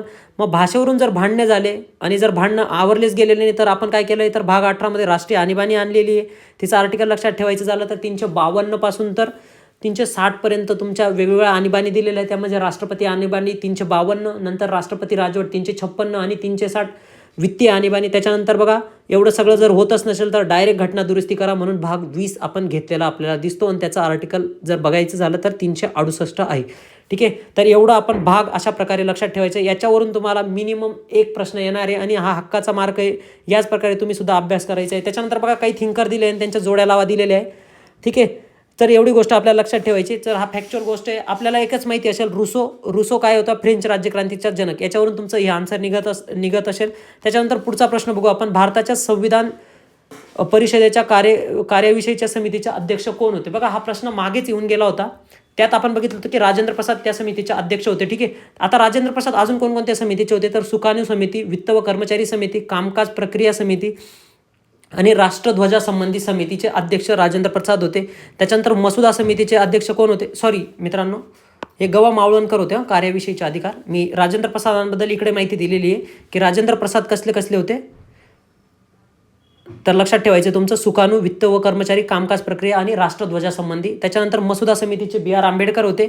आणि नेहरूंबद्दल जर बघायचं ठरवलं आपण तर संघराज्य घटना, संघराज्य अधिकार, राज्य समिती आणि घटनेचा मसुदा परीक्षण समितीचे अध्यक्ष कोण होते तर जवाहरलाल नेहरू होते. आणि गवा मावळणकर जे आपल्या लोकसभेचे पण अध्यक्ष होते, पहिल्या लोकसभेचे, तर ते काय होते कार्याविषयीचे समितीचे अध्यक्ष होते. ही गोष्ट लक्षात ठेवायची. त्याच्यानंतर पुढे बघू की संविधान परिषदेच्या सल्लागार शाखेने भारतीय राज्यघटनेचा पहिला मसुदा कधी सबमिट केला खूप फॅक्च्युअल क्वेश्चन आहे. तर याच्याबद्दल बघा, मुळात तर कोण होते सल्लागार, BN राव होते आणि त्यांनी जो केलेला होता तो ऑक्टोबर 1947 मध्ये होता. असे फॅक्च्युअल प्रश्न असतात, हे आपण डायरेक्ट लक्षात ठेवायचे. ठीक आहे, याच्यात काही लॉजिक नाही. त्याच्यानंतर बघा, भारतीय राज्यघटनेच्या मार्गदर्शक तत्वांच्या भारतीय राज्यघटनेतील अनुच्छेदांच्या क्रमांकानुसार योग्य क्रम लावा. मग दिलेले आहे की आपले DPSPचे प्रोव्हिजन दिलेले. मी तुम्हाला परत एक वेळेस DPSPचे कसे लक्षात ठेवायचे, जसं की मी तुम्हाला आत्ता राज्यघटनेचे भाग कसे लक्षात ठेवायचे सांगितलं, तसंच मी तुम्हाला DPSPचे पण प्रोव्हिजन कसे लक्षात ठेवायचे ते सांगणार आहे. ठीक आहे, तर बघू चला आपण. आपल्याला माहिती आहे की युनिफॉर्म सिव्हिल कोड किंवा समान नागरी कायदा कुठे 44, म्हणजे ड 1 नंबरला आलं पाहिजे. ड 1 नंबरला 2 ठिकाणी, हे आणि हे ऑप्शन कट करायचे. त्याच्यानंतर बघा, पुढे जर बघायला गेलो तर अनुसूचित जाती व जमाती यांचे नंतर 45 मध्ये काय आहे, शिक्षणाचं आहे दिलेलं, आपण माहिती असेल. मग 46 मध्ये SC ST आणि बाकीचे दुर्बल घटक. ठीक आहे, 46 म्हणजे ड नंतर क आलं पाहिजे, हे एकाच ऑप्शनमध्ये. त्याच्यानंतर बघा, ही जी प्रोव्हिजन आहे ही आर्टिकल 47 मध्ये, आणि वरची पर्यावरणाचे संरक्षण व सुधारणा ही जी प्रोव्हिजन होती ही 48A मध्ये, आणि ती आपण 42व्या घटनादुरुस्तीने आपल्या संविधानात ॲड केलेली दिसते. ही गोष्ट पण लक्षात ठेवायची. त्याच्यानंतर बघा, पुढे बघू आपण. मॉन्टेग्यू चेम्सफोर्ड या नावाने ओळखला जाणारा भारतीय घटनात्मक सुधारणांविषयी जो कायदा होता तो कधी प्रसिद्ध करण्यात आला, अहवाल कधी प्रसिद्ध करण्यात आला, हा पण फॅक्च्युअल प्रश्न होता 2023चा. तर जुलै 1918 मध्ये हा करण्यात आला होता. ठीक आहे, आता का करण्यात आला होता, कारण बघा 1909ला एक मॉर्लो मिंटो सुधारणा कायदा आला होता, आणि याच्यामधील ज्या प्रोव्हिजन होत्या ह्या भारतीय जे आपले लोक होते त्यांना असमाधानकारक होत्या, म्हणून मॉन्टेग्यू चेम्सफोर्ड 1919ला परत हा कायदा आणला होता. यामध्ये बघा, मॉन्टेग्यू हा इंडियन सेक्रेटरी होता जो ब्रिटनमध्ये राहत होता, आणि चेम्सफोर्ड हा काय होता, गव्हर्नर जनरल ऑफ इंडिया होता. एवढी गोष्ट लक्षात ठेवायची. त्याच्यानंतर बघा, पुढची जोडी विचारलेली आहे अयोग्यरित्या. त्याच्यात आपण बघू की कोणकोणत्या दिलेल्या आहे. त्याच्यात बघा 4 दिलेले आहे आणि आपल्याला विचारलेली आहे की कोणती जोडी अयोग्यरित्या आपण जुळवलेली आहे. ठीक आहे, तिच्यात बघा दिलेलं आहे की समानतेचा हक्क जर बघायला गेलो तर कलम 14/18 मध्ये असतो, स्वातंत्र्याचा 19 ते 22 मध्ये, शोषणाविरुद्धचा हक्क 23 ते 24 मध्ये, त्याच्यानंतर धर्मस्वातंत्र्याचा हक्क 25 ते 28, आणि सांस्कृतिक व शैक्षणिक हक्क 29-30 मध्ये देण्यात आलेला आहे. एवढी गोष्ट लक्षात ठेवायची. बघा, याच्यात आपल्याला घटनात्मक उपायांचा जो अधिकार आहे तो 32 मध्ये इथं जे दिलेले मी ते इथे लक्षात ठेवायचे. नंतर जीवित संरक्षणाचा अधिकार जो आहे तो कलम 21 मध्ये देण्यात आलेला आहे, हे लक्षात ठेवायचे. संमेलनाचा हक्क 19 मध्ये बरोबर आहे. भेदभाव करण्यास मनाई कलम 15 मध्ये. आता भेदभाव कशावर नाही होऊ शकत, तर धर्म, वंश, जात, लिंग आणि जन्मस्थान, एवढ्या गोष्टी लक्षात ठेवायच्या. त्याच्यानंतर लास्ट वन आपण बघू की समवर्ती सूचीमध्ये खालीलपैकी कशाचा समावेश नाही. ठीक आहे, बघा 42वी घटनादुरुस्ती ज्यावेळेस झाली त्यावेळेस काय केलं होतं आपण, काही राज्यांकडचे जे प्रोव्हिजन होते ते आपण समवर्ती सूचीत टाकून घेतले होते. त्याच्यापैकी एक जो गोष्ट आपल्याला लक्षात ठेवायची, बघा समवर्ती सूचीमध्ये खालीलपैकी कशाचा समावेश नाही असा प्रश्न आपल्याला विचारलेला आहे. तर हे तर समवर्ती सूची ते ब लक्षात ठेवायचं आहे. ब चे ऑप्शन जर कट केलं हे जात आहे. ठीक आहे, नंतर बघा करारनामे, जकात आणि दिवाळखोरी आणि नादारी. ठीक आहे, हे आपल्याला बघायचे. तर जकात जो आहे, ठीक आहे, तर तो समवर्ती सूचित नाही आहे. फक्त बाकीचे जेवढे पण प्रोव्हिजन आहे हे कुठे तुमचे समवर्ती सूचित घेण्यात आलेले आहे. ही गोष्ट लक्षात ठेवायची. एवढंच लक्षात ठेवायचं आहे. याच्यानंतर जो बघणार आहे आपण ते सायन्सचं बघू. सायन्समध्ये आपले 10पेक्षा जास्त क्वेश्चन्स कसे बरोबर येतील हा आपला उद्देश असेल. याच्यानंतरचं जे लेक्चर असेल, तुम्ही लेक्चर आवडत असेल तर मला कमेंट करा. आपण पुढचं लेक्चर सायन्सचं घेऊ. धन्यवाद.